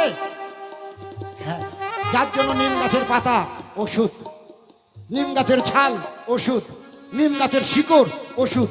কি বাবা, জ্বর, সর্দি, কাশ, মাথার ব্যথা, ডায়াবেটিস, সুগার, হ্যাঁ, পেটের ব্যথা, বাতের ব্যথা, বমি, কাশ, যার যেই রোগ আছে, যদি আপনি নিম পাতার রস মাত্রা অনুযায়ী খেতে পারেন শোধন করে, তাহলে সর্বরোগের মহা ঔষধ হচ্ছে ওই নিম। আরো আশীর্বাদ করেছিল যে, হে নিম, আজকে তুমি যখন এত দুঃখ করছো, আমি তোমার মধ্যে বিরাজ করব। তবে এই দাপরের যুগে নয়, এই দাপর শেষে আসবে কলি। এই কলির যুগে আমি তোমার মধ্যে দিয়ে প্রবেশ করব, তোমার মধ্যে আমি বিরাজ করব। যার জন্য জগন্নাথ পুরীতে যখন বাবা ওই নিম কাষ্ঠ দিয়ে জগন্নাথের মূর্তি তৈরি করা হয়, আর ওই যে নিম গাছ তখন কি করেছে, যেই নিম গাছে আমার গোবিন্দ প্রাণ দিয়েছে, সেই নিম গাছকেই সাগরে ভাসিয়ে দিয়েছিল। সেই সাগরে ভাসতে ভাসতে ভাসতে ভাসতে ভাসতে ভাসতে পুরীতে এসে থাকে। আর সেই নিম গাছ দিয়েই জগন্নাথের মূর্তি তৈরি হয়। এই কারণেই, হ্যাঁ, শুধু তাই নয় বাবা, আর আমি তোমার তলাতেই জন্ম নিব। তাই ও একটা কথা ভুল বলে গেছে, সচী মাতার গর্ভে, হ্যাঁ, 13 মাস আমার চৈতন্য মহাপ্রভু ছিল না। কারণ ইনারা হচ্ছে অজনী সম্ভবা। ওই যতদিন পেটটা ফুলে ছিল, ততদিন মানুষকে দেখানোর জন্য ওটা ছিল এক প্রকার ব্রহ্ম হাওয়া। হ্যাঁ হ্যাঁ, আমার গোবিন্দ, অনাদিরাদি গোবিন্দ মহাপ্রভু আপন ইচ্ছায় আবির্ভাব হয়েছেন। ওই সচী মাতা যখন গর্ভ যন্ত্রণা সহ্য করতে পারছে না, এই গর্ভ যন্ত্রণাকে সহ্য করতে না পেরে ছটফট করতে করতে করতে করতে বাড়ির সামনে ছিল একটা নিম বৃক্ষ। সেই নিম বৃক্ষর তলে এসে তখন সে একটু বিশ্রাম পাচ্ছিল। আর সেই জায়গায় আমার অনাদিরাদি গোবিন্দ ওখানটায় আবির্ভূত হলেন। তারপর আমার সচী মা সুন্দরভাবে শান্ত হলেন। নিতাই গৌর সীতানাথ প্রেমানন্দে একবার হরি বল, হরি বল, হরি বল। তাহলে আমি নিম গাছের তলায় কেন জন্ম নিয়েছি সেটাও আমি তোমাকে বলে দিলাম। 3 নম্বর প্রশ্ন করে গেছে যে তুমি কেন জন্ম নেওয়ার পর সচী মাতার দুগ্ধ খাও নাই? 3 দিন ধরে দুগ্ধ খাই নাই। কেন খাই নাই এটা তুমি জানো না? হ্যাঁ, আমি তোমাকে বলে দিচ্ছি, শোনো। বলতে গেলে অনেক গল্প বলতে হয়, অত বললেই হবে না বাবা।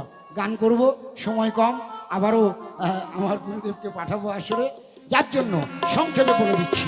অর্থাৎ ওই যে সেই কথা, আমি কেন সচী মাতার দুগ্ধ খাই নাই, কারণই হচ্ছে এইটা যে যখন 3 দিন ধরে দুগ্ধ খাচ্ছে না মহাপ্রভু, তখন সচিমাতা কান্নাকাটি শুরু করে দিয়েছে। ইতিমধ্যে যাচ্ছে কে? ইতিমধ্যে যাচ্ছে ভারতী গোসাই। ভারতী গোসাই যখন পথ দিয়ে যাচ্ছে, সচিমাতার কান্না শুনে সচিমাতাকে ডেকে বলছে, সচিমা কি হয়েছে, তুমি কান্না করছো কেন? বলছে, বাবা বাবা আমার সন্তান দুধ খাচ্ছে না, কেমন যেন হয়ে গেল। বলছে, দুগ্ধ খাচ্ছে না, কেন খাচ্ছে না? তখন ধ্যান যোগে দেখতে পায় যে দুগ্ধ খাওয়ার কারণই হচ্ছে। তখন সচি মাতাকে জিজ্ঞেস করলো, সচি তুমি কি দীক্ষা মন্ত্র নিয়েছো? সচি বলছে, না আমি দীক্ষা মন্ত্র নেই নাই। বলে, এই জন্যই তোমার সন্তান তোমার দুগ্ধ খাচ্ছে না। কারণ মা মনে রাখবে, কখন কার ভিতরে কিভাবে গোবিন্দ আসে, কার পেটে কোন সাধু মনি ঋষি আসে, এটা বলা যায় না মা। সে যদি সত্যিকারী প্রকৃত বৈষ্ণব হয়, তাহলে তোমার দুগ্ধ খাবে কেন? তুমি তো দীক্ষা মন্ত্র নাও নাই। তুমি দীক্ষা মন্ত্র নাও, তাহলেই দেখবে তোমার সন্তান মনে হয় দুগ্ধ খাবে। তখন বললো যে, আমি দীক্ষা মন্ত্র কার কাছে নেব? বলে, আমি তোমাকে মন্ত্র দিচ্ছি। সঙ্গে সঙ্গে সচি মাতাকে পরিষ্কার হয়ে শুদ্ধ হয়ে স্নান করে আসতে বলল। সচি মাকে যখন ওই জিহ্ব লিঙ্গ দিয়ে কর্ণমূলে যখনই গুরু নাম প্রবেশ করিয়ে, কৃষ্ণ নাম প্রবেশ করিয়ে যখনই দীক্ষা মন্ত্রে দীক্ষিত করলেন, দীক্ষিত করার পর যখন সচিমা ওই মহাপ্রভুর যখনই মুখটা নিয়ে গেল স্তনদুগ্ধের কাছে, তখন ওই স্তনদুগ্ধ তীর বেগে ছুটে ওই মহাপ্রভুর বদনে পড়ছে। মহাপ্রভু হরিবল হরিবল বলছে, কৃষ্ণ কৃষ্ণ নাম বলছে, আর মনের আনন্দে দুগ্ধ পান করছে। এই কারণেই আমি 3 দিন ধরে আমি মায়ের দুগ্ধ খাই নাই। হ্যাঁ, মনে রাখবে গোসাই। হয়ে গেল। তার যা প্রশ্ন ছিল আমি যৎকিঞ্চিত ভাবে আমি জবাব দিলাম। না আরো কিছু বাকি আছে বাবা? আরো কিছু প্রশ্ন করেছে কি? আর কোনো প্রশ্ন আছে? নাই নাই নাই, তাই না? এবার তাহলে সুন্দর ভাবে একটা ছোট্ট গান গিয়ে আমি আসর ছেড়ে যাই। তারপরে আবার আমার ঈশ্বরপুরী আমার গোসাইকে অর্থাৎ আমার গুরুদেবকে আমি পাঠাই। ও ঠিক আছে, আর এক মানে আমি পাঠাই একটা ছোট্ট গান দিয়ে।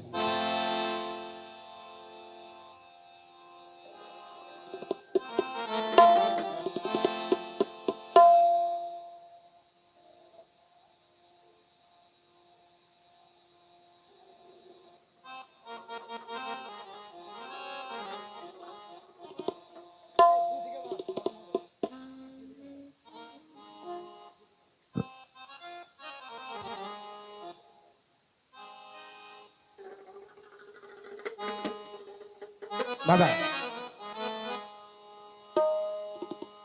আপনি এই দুনিয়াতে যে যতই যাকে ভালোবাসেন না কেন, মন কিন্তু পাবেন না। কি মা পাবেন? কি পাওয়া যায়? কি বাবা পাওয়া যায়? পাওয়া যায় না। যে যাকেই যত ভালোবাসেন না কেন, হ্যাঁ, আমাদের মন স্বয়ং গোবিন্দ ভগবান পর্যন্ত ভরাতে পারে নাই। হ্যাঁ, আজকে যদি ডাল ভাত খাই, কালকে মাছ ভাত চাই, কালকে মাছ পেলে পরশুদিন মাংস চাই। হ্যাঁ, আজকে আমার 1 তলা বাড়ি আছে, কালকে আমি 2 তলা চাই, 2 তলা থাকলে 3 তলা চাই, একটা গাড়ি থাকলে 5টা চাই। আমাদের চাওয়ার কিন্তু বাবা অভাব নাই। তো তাই আমরা যে যাকেই যত ভালোবাসা দেই না কেন, ভালোবাসার বিনিময়ে পেতে হবে শুধু আঘাত। সন্তান বলেন, স্ত্রী বলেন, বন্ধু বলেন, বান্ধবী বলেন, যাকেই বলেন না কেন, আর এই আঘাতে যদি সহ্য করতে না পারেন, ভালোবাসবেন না। কারণ ভালোবাসতে গেলে আগে এই বুকটাকে করতে হবে শক্ত। তো সেই জায়গায় দাঁড়িয়ে আমি একখানা গান গাইছি, শুনুন।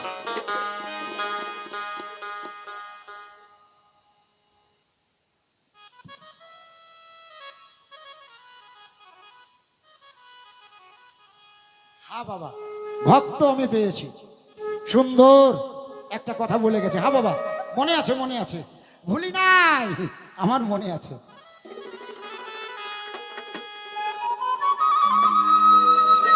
তাই এই দুনিয়াটা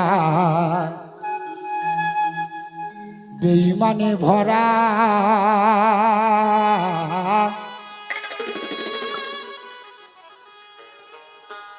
পরের চেয়ে আপন যারা দুঃখ দেয় তারা। কি বাবা? ওরে পরের চেয়ে আপন যারা কষ্ট দেয় তারা। এই দুনিয়াটা বেঈমানে ভরা, পরের চেয়ে কষ্ট দেয় আপন হয় যারা, পরের চেয়ে কষ্ট দেয় আপন হয় যারা। এই দুনিয়াটা বেঈমানে ভরা, এই দুনিয়াটা বেঈমানে ভরা। জয় জয় নিতাই গৌর সীতারাম প্রেমানন্দ হরি বল।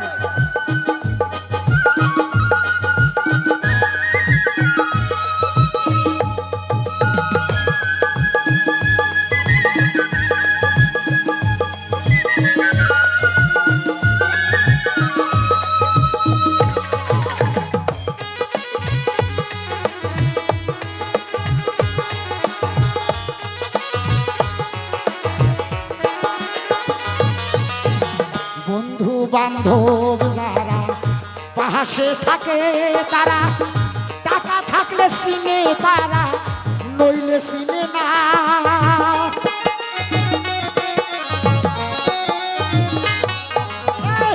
বন্ধু বান্ধব যারা পাশে থাকে তারা, টাকা থাকলে চিনে তারা, নইলে চিনে না। পরের ছেলে আপন যারা, কষ্ট দেয় বেশি তারা।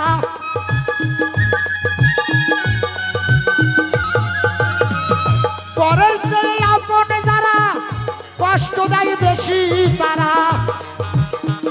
বুঝিয়াও তাদের কিছু বলা তো যায় না।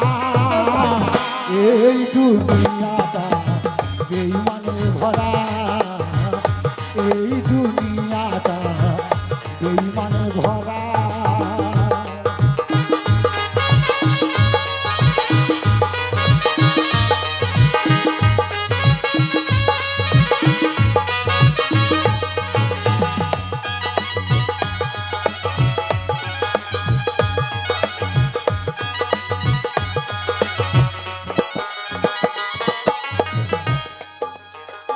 যাদের উপকার করিবা সে তোমারে দিবে ব্যথা, এক নিমিষে ভালোবাসা যাইরে ভুলিয়া।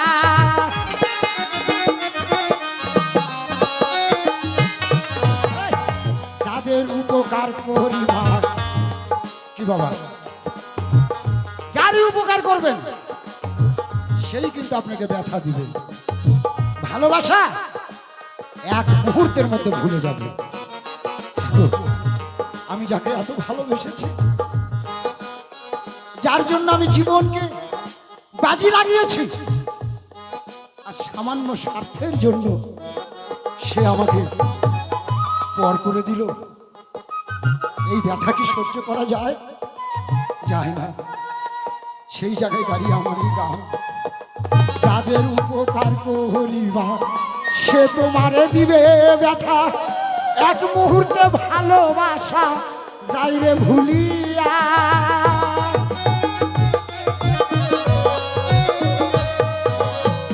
100 দিন উপকার করবা, একদিন দিতে না পারিবা।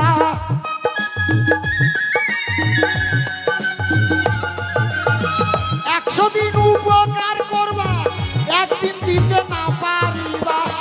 99 দিনের কথা যাবে ভুলিয়া, 99 দিনের কথা যায় সে ভুলিয়া।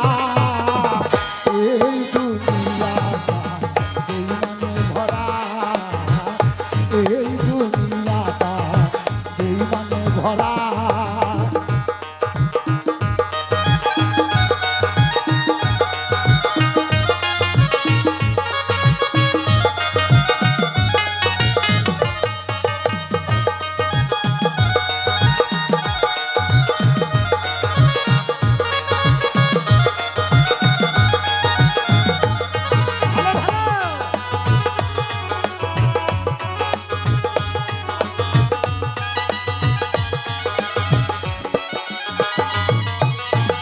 মনে ভাবি দয়াল হরি, দেখিলাম চিন্তা করি,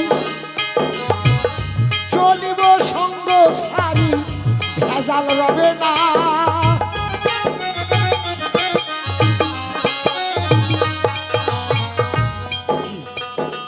এটাই তো শেষ পর্যন্ত মনে হয় যে আমি আর এদের সঙ্গে চলবো না। এদেরকে এত ভালোবেসে, এদেরকে এত ভালোবেসে আমাকে যখন ব্যথা পেতে হয়, জ্বালা যন্ত্রণা পেতে হয়, তাহলে আমি এই সঙ্গ একেবারেই পরিত্যাগ করব। হ্যাঁ, তাই সেই জায়গায় দাঁড়িয়ে মহাজন কি বললেন, মনে ভাবি আল্লাহ আল্লাহ, দয়া কইর মাবুদ মওলা, চলিব সঙ্গ সারা ভেজাল রবে না।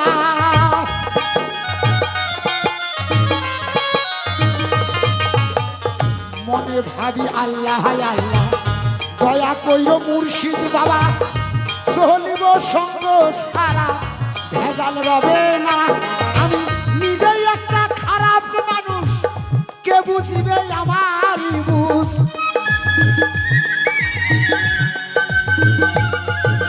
আমি নিজেই একটা খারাপ মানুষ, কে বুঝিবে আমার বুঝ। বাউল মিন্টুর মনের দুঃখ কেউ তো বুঝলো না, হায়রে ভৈরবেরই মনের ব্যথা কেউ তো বুঝলো না। এই দুনিয়াটা বেঈমানে ভরা, এই দুনিয়াটা বেঈমানে ভরা। দূরের থেকে কাছের যারা কষ্ট দেয় তারা,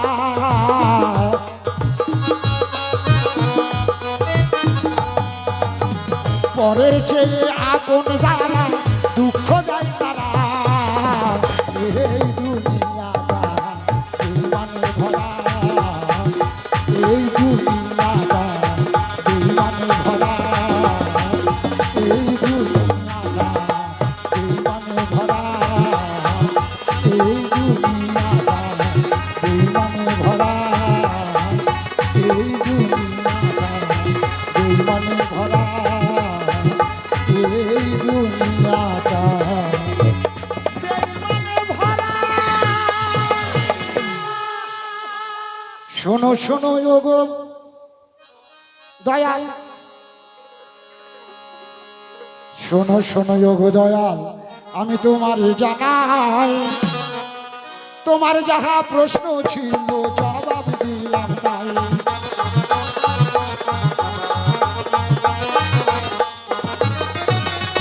প্রথমে যাহাই আমাকে প্রশ্ন করলে আমি জবাব দিলাম এই আসরে, দ্বিতীয়তে প্রশ্ন তোমার জবাব তুমি শুনলে কর্ম ভরে।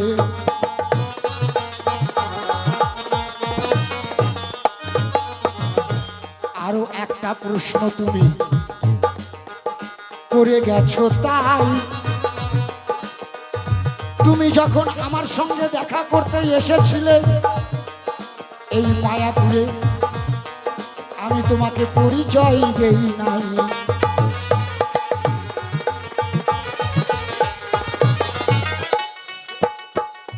এই দুনিয়ায় যারাই আমরা এই মানুষ জন্ম হয়েছি গো, আমরা ভাবে এসেছি খালি হাতে। এই দুনিয়া যখন যেতে হবে আমাদেরকে ছেড়ে, তখন রইব খালি হাতে।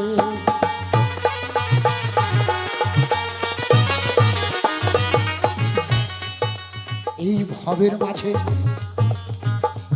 আমার বলতে কিছুই তো ঘটে নাই। এই কারণে জীবকে শিক্ষা দেওয়ার জন্য আমি এই লীলা করলাম তাই।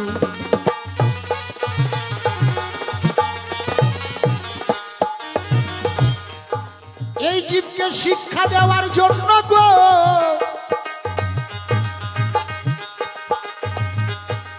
আমি তোমাকে পরিচয় দেই না।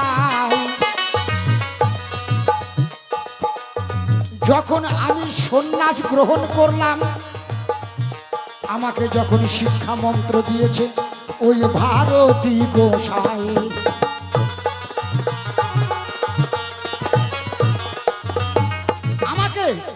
ওই ভারতী গোসাই ত্যাগের মন্ত্র দিয়া দীক্ষিত করিল।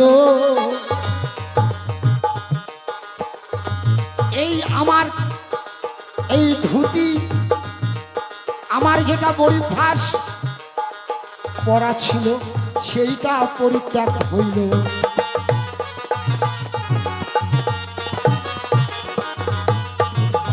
তখন আমি দূর্ঘটনি পড়িয়ে ত্যাগী হয়ে যাই।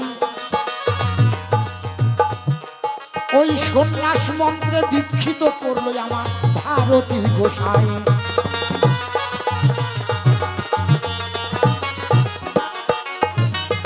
যে একবার সন্ন্যাস গ্রহণ করে গো,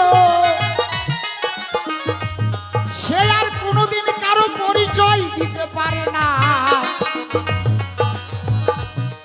হ্যাঁ, পরিচয় দেওয়া তো দূরের কথা, নিজের বাড়িতেও ঢুকতে পারে না।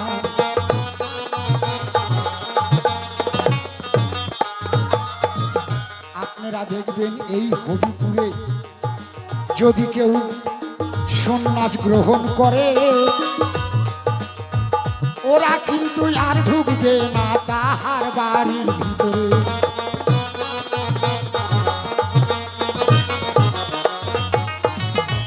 এই কারণে ওগো গুরু গো, আমি তোমাকে পরিচয়টা দেই না, এই জন্য তোমার কাছে আমি ক্ষমা ভিক্ষা চাই।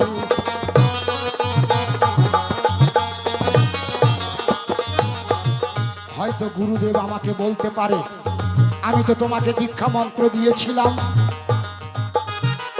তাহলে তুমি আবার কেন ওই কেশব ভারতীর কাছে মন্ত্র নিলে? আমি জানার জন্য আসরেই উঠিলাম। এটা বলতে পারো তো? আমি তার আগে জবাবটা দিয়ে দিচ্ছি, এটা যেন বলার চান্স না পায়। আমি গুরুর অপমান করি নাই, কিন্তু তুমি জেনে রাখো ওগো দয়াময়, একটা ফুলে কিন্তু কোনো সাজি ভালো নাহি রয়।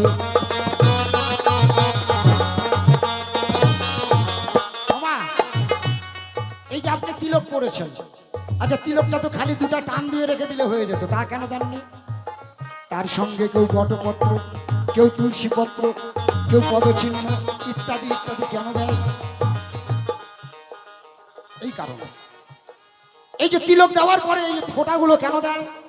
এই কারণে। একটা সাজির মধ্যে যদি বাবা এক রকমের ফুল থাকে, সেই ফুল কি দেখতে ভালো হয়? কি বলবেন? দেখতে ভালো হয় না। সেই সাজিটার ভিতরে যদি 2, 3, 4 রকমের ফুল থাকে, 2, 3, 4 কালারের ফুল থাকে, যেমন আমার ঈশ্বরপুরী গোসাই দেখেন কয় রকমের কালারের জামা পরেছে। কেন আমার মতন তো এক কালারের পরতে পারত? ও এতগুলো কালার কেন দিছে? কারণ যে দেখতে ভালো লাগতেছে চকচক। হ্যাঁ, আর এই যে কপালে দিয়েছে, আমাকে তো বলতো বেগুন গাছের মানে বেগুনের বাগানের দিলে আমাকে মানাইতো। আর ওর হাতে একটা দা দিয়ে দেন, বড় দা দিয়ে দিবেন। হ্যাঁ, তো আর ওই যে আপনারা বল্লা মেলাতে গেছেন, বল্লা মেলাতে যান নাই? বল্লা মেলাতে গিয়ে দেখবেন ওই যে পাঁঠা বলি দেয় না, পাঁঠা বলি দেওয়া জল্লাদ, সেই জল্লাদের মতন লাগতেছে দেখেন। হ্যাঁ, ওকে খালি একটা পাঁঠা বলি দেওয়া দা দিয়ে দেন, কি মা মনে হবে না যে পাঁঠা বলি দিচ্ছে? জায়গা পাও নাই। হ্যাঁ, ভৈরব মহন্ত এর নাম। কথার বায়না দিশাও আমারে কই পয়সা। তাই একটা ফুলে কোনোদিনও সাজি মানায় না। এই জন্যই আমার চৈতন্য মহাপ্রভু আবারও একটা জায়গায় মন্ত্র নিল কেশব ভারতের কাছে, আমি করলাম বর্ণনা।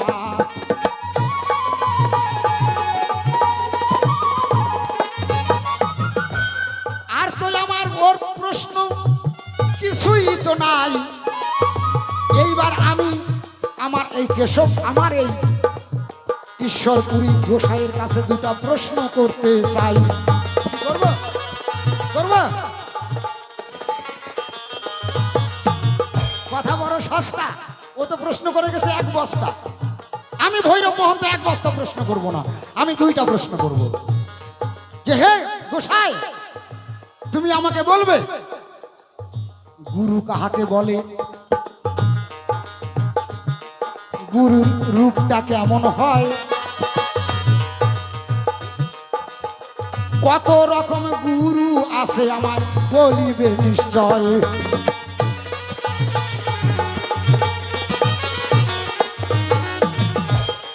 গুরু ধরলে আমাদের কি বা লাভ হয় গো, আর গুরু না ধরলেই বা কি বা ক্ষতি হয়। এই কথাটা বাপের বেটার মতন জবাব দিবে যে নিশ্চয়।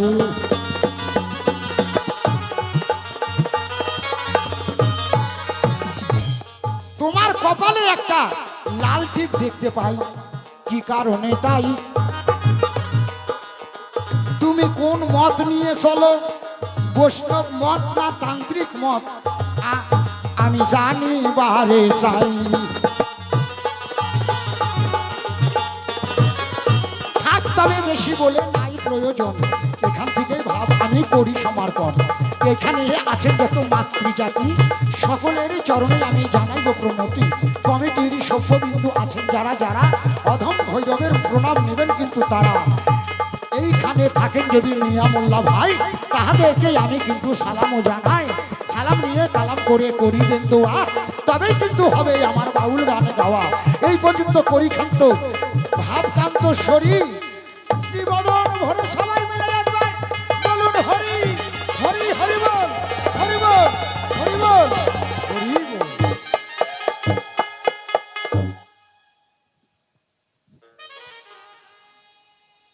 হরি বল, হরি বল।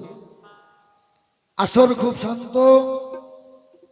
এতক্ষণ শুনলাম আমার শিষ্য কলির যুগের ভগবান, তার বৃত্তান্ত। নাম তার ভৈরব মহন্ত। অনেক কথা বলে গেছে, ভুলি নাই, মনে আছে। ওমা, আগেকার দিনে পরিবার পরিকল্পনা চাকরি ছিল না? ছিল কি ও বাবা? ছিল না? পরিবার পরিকল্পনার চাকরি মানে ওই মায়েরা যেত গিয়ে ওই বাড়ি বাড়ি ডিউটি করতো, যে কোন বাড়িতে কয়টা বাচ্চা কাচ্চা, মানে বেশি বাচ্চা কাচ্চা নেওয়া যাবে না। একটা হলে হয়, কিন্তু দুইটার বেশি নয়। একটা হলে হয়, কিন্তু খুব জোর দুটো, তার বেশি নয়। এটা হচ্ছে ভারতের সাংবিধানিক আইন। তাই প্রত্যেক বাড়িতে যায়, যেতে যেতে যেতে যেতে যেতে যেতে দুই মহিলা দুই মায়ে, ঠিক এরকম ভৈরব মহন্তর বাড়িতে ঢুকে গেছে। ঢুকে গিয়ে দেখে লেখা আছে বাবা, ওইটা আবার মহন্ত কুঠির, মহন্ত কুঠির। ঢুকেই দেখে বাড়ির মধ্যে 8টা 10টা বাচ্চা কাচ্চা। এখন 1 মাসি আর 1 মাসিক করছে নুজাইগে 11টা কাম হাইরে ফেলাইছে। এগুলোর কয়া কি হল, মানে 8টা 9টা তো হয়েই গেছে। এদের নিষেধ করলেই কি আর না করলেই কি। এখন করছে তোর বাবা কো? কয় বাবা মাঠে গেছে। মা? কয় পুকুরের পাড়ে গেছে। এই তোরা কয় ভাই বোন? কয় বালিশ গুনতে হবে। তখন আরেকজন করছে নুজাই। কয় দাঁড়া, এরাই তো একদিন বড় হবে, এদেরকেই বলে খেয়ে যাই। এই হচ্ছে ব্যাপার। খাঁটি বৈষ্ণব অর্থাৎ মহন্ত আমাকে বলে গেছে, আমার এই যে কপালে একটা তিলকের ফোঁটা, এই ফোঁটা দেখে বলেছে তুমি কি তান্ত্রিক মতে না কৃষ্ণ মতে? আচ্ছা, তান্ত্রিক মতে হলেই সিঁদুরের ফোঁটা নেয়, তোমার কইছে কি না? আর এই সিঁদুরটা সৃষ্টি তো আমার অনাদের আদি প্রাণ গোবিন্দ স্বয়ং কৃষ্ণের অংশ থেকে, তার দেহের থেকে। ওইদিকে আর যাচ্ছি না, তবে তোমাকে নমুনাটা বুঝিয়ে দেই।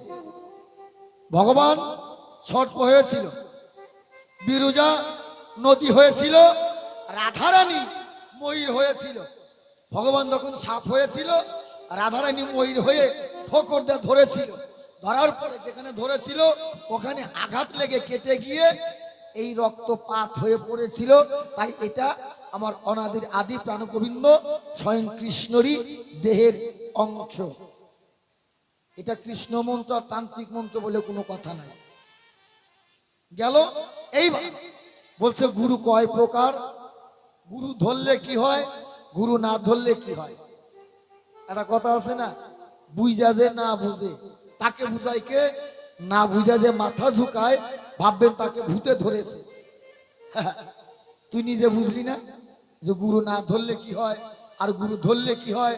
তুইও গুরু ধরছিলি না, তোর পিণ্ড দান হলো না, তোর মা গুরু ধরে নাই, তোর মায়ের স্তনের দুগ্ধ খাস নাই, কথার পায় না দিশা বাপকে কয় পিসা। আসলে কি জীবনের প্রথম এই মঞ্চে এসেছে, তাই আমিও একটু লাটাইয়ের মতো সুতা দিল দিয়ে দেখলাম যে গুড্ডি কত দূর যায়। যাক, লাটাই তো আমার হাতে, মুসর দিলেই ঘুরে চলে আসবে। গুরু তিন রকমের, আর এমনি রাস্তাঘাটে হাজারো গুরু আছে, এগুলো সাজা গুরু। সাজা খালি জেলখানায় থাকলে সাজা হয় না বাবা, সাজা সংসার জগতে রাস্তাঘাটেও আছে, এগুলো সাজা গুরু। অনেক গুরু দেখবেন 18 মোকামের তত্ত্বই জানে না, 1200 শিষ্য, উনি নিজেও মরবে, ওই 1200 নিয়ে নরকে যাবে।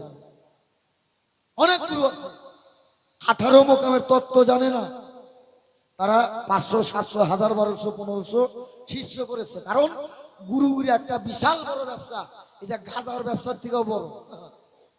হ্যাঁ, কারণ জমিতে ফসল বুনলেন, সার জল না দিতে বলে নষ্ট হয়ে যায়, কিন্তু যদি একবার শিষ্য করা যায়, আষাঢ় মাসে দিনে গেলেও অন্তত চিকন চালের ভাত,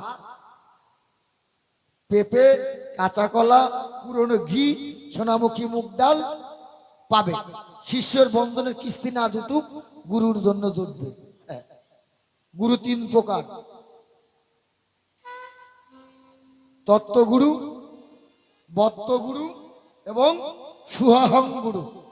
আর এদের রাস্তায় যারা আছে এরা নামে গুরু, কিন্তু গু বাদ দিয়ে খালি তুরুরু খালি দেওয়া, খালি দেওয়া।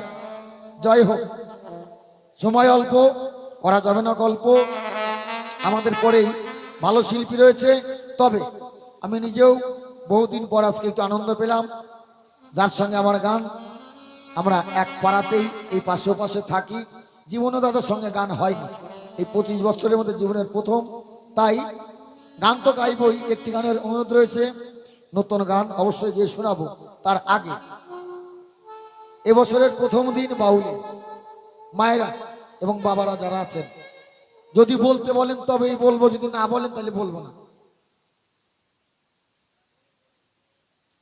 মায়েরা বলো, বলবো কি বলবো, একটু জোরে কও, হাত তুলে কও, বাবারা কও, মায়েরা কও। ও মাই যে বলো বলো বলো, হাত তোলো, হাত তোলো মায়েরা, ও মা হাত তোলো, যাদের হাত ভালো আছে তারা তোলো, যাদের প্যারালাইসিস হয়েছে তারাও চেষ্টা করো, বিশ্বাস থাকলে হাত ভালো হয়ে যাবে। উঠাও, হাত উঠাও, যারা হাত তুলবে না ভাববো তাদের প্যারালাইসিস হয়েছে। হাত তোলো, হাত তোলো, হাত তোলো। তোমাদের লক্ষ্মীর ভান্ডারের ভাতা কিন্তু বাড়ায় দিচ্ছে সরকার, আস্তে, তোমাদের লক্ষ্মীর ভান্ডারের ভাতা কিন্তু সরকার বাড়াইছে, বাড়ায় নাই? হ্যাঁ, ওইখান থেকে 50 টাকা করে টাকা দাও, 50 টাকা করে টাকা দাও। আসো, কোন মা আছো, যার মায় দান করেছে তার বিটি দান করবে, যার বাপ দান করেছে তার ছেলে দান করবে। আসো, এবছরের আজ প্রথম দিন বাউল, আসেন মায়েরা আসেন। কারণ তোমার 3 তলা বাড়ি আছে, আমি দেখতে যাব না। 5 বিঘা জমি আছে, দেখতে যাব না। রাস্তায় 5খানা গাড়ি চলছে, দেখতে যাব না। তোমার যে মনটা বড়, সেটা এইখানেই একটু চিন্তা করে 50 টাকা দান করো। আসো ওমা, মাগো, আজ 18 দিন ধরে বাড়িতে বেরিয়েছি, নিজের মাকেও এত মা করে ডাকি নাই। আসো মা, এই যে এক বাবা নারায়ণ ভান্ডার হয় নাই, তাই 50 টাকা দিছে। দাঁড়াও, আন্দোলন শুরু করবো আমরাও এই নারায়ণ ভান্ডারের জন্য। নারায়ণ ভান্ডার হলে 100 টাকা দিবে। হ্যাঁ, আসো ওমা, ওমা তাড়াতাড়ি আসো মা, তাড়াতাড়ি, যত তাড়াতাড়ি পরে আসো। 10 20 50 100 200। কেউ যদি ভাবো যে টাকা নাই, কানার একটা দুল খুলে দিব, তাও নিয়ে নেবো। আসো, আসো মা, তাড়াতাড়ি আসো। হ্যাঁ, গলা মালা, হাতের চুড়ি যা আছে। সবাই ভাজক হই আর শিরা বাজাও মৃদঙ্গ মন্দিরা। এই যে বাজাও মৃদঙ্গ মন্দিরা, মন রসনা বাজাও মৃদঙ্গ মন্দিরা, মন রসনা বাজাও মৃদঙ্গ মন্দিরা। এসো এসো এসো মাগো করো তাড়াতাড়ি, বাজাও মৃদঙ্গ মন্দিরা, এখনই গান করবো শুরু সহে না আর দেরি। বাজাও মৃদঙ্গ মন্দিরা, কত টাকা কত পয়সা নষ্ট হয়ে যায়, বাজাও মৃদঙ্গ মন্দিরা, ধর্ম সবাই দান করিলে বিফলে না যায়। বাজাও মৃদঙ্গ মন্দিরা, আর সেই করে দান সেই পূর্ণবান মোদের মাথার বোঝা। বাজাও মৃদঙ্গ মন্দিরা, দান করিয়া স্বর্গে গেল হরিশ্চন্দ্র রাজা। বাজাও মৃদঙ্গ মন্দিরা, এক জননী 100 টাকা করে গেল দান, বাজাও মৃদঙ্গ মন্দিরা, মাঠে বারুক জমি জমা গোলায় বারুক ধান। বাজাও মৃদঙ্গ মন্দিরা, এসো এসো এসো মাগো করো তাড়াতাড়ি, বাজাও মৃদঙ্গ মন্দিরা, দেখতে দেখতে মোদের সময় হয়ে গেল পারি। বাজাও মৃদঙ্গ মন্দিরা, আমাদের পরে এই আসরে ভালো শিল্পী আছে, বাজাও মৃদঙ্গ মন্দিরা। তাই রিভাবটা কমবে। দুইজন চলো আমার সঙ্গে, হ্যাঁ দুইজন। হ্যালো, ওরে হইবে একদিন বিষের বড়ি, ওরে বাড়ি গাড়ি টাকা করি, ওরে হইবে একদিন বিষের বড়ি। কিসের এত বাহাদুরি করো আমার বন্ধু গো। একবার গেলে বেসনায় পইরা, পায়খানায় আর প্রসাব কইরা, হরি বল হরি বল। যেদিন নষ্ট করবা ঘর সেই দিন কেউ কইব না ধর।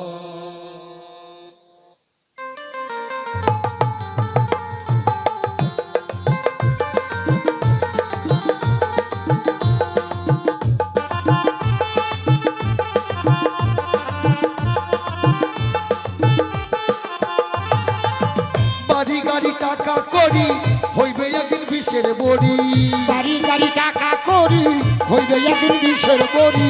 বাড়ি গাড়ি টাকা করি হইবে একদিন বিষের বড়ি। কিসের এত বাহাদুরি, কিসের এত বাহাদুরি করো আমার বন্ধু গো। একবার গেলে বেশ নাই কইরা, পায়খানায় আর প্রসাব কইরা, নষ্ট করবা ঘর কেউ কইব না ধর, কেউ কইব না ধর বুইরা রে, কেউ কইব না ধর। কেউ কইব না ধার বুড়াই রে, কেউ করব না ধর, 21 টাকা কেউ দাম করবে। কইব না ধার বুড়া রে, কেউ কইব না ধর। হরি বল হরি বল হরি বল হরি বল।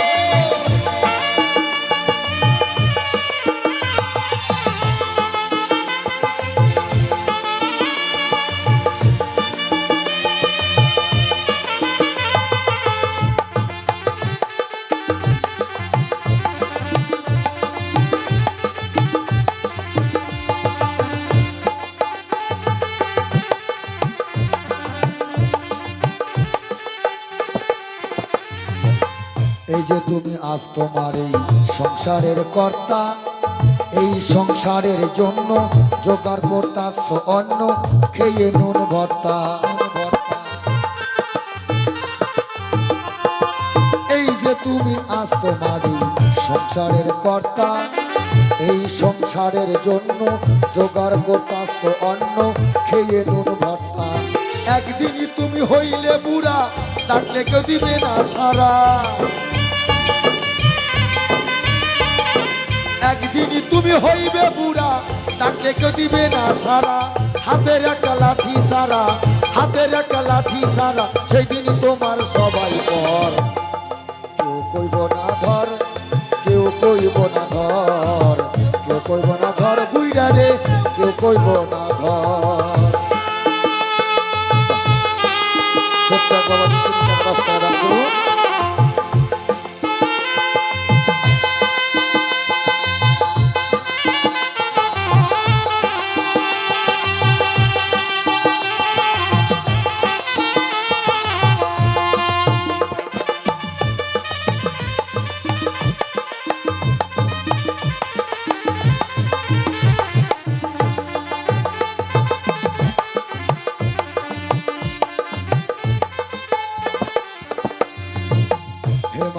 বিনয় করে শাহালম সরকার, যার হাতে সংসার গড়া, সে থাকিলে বেশ নাই পড়া, সেবা করো তার। হরিবল হরিবল।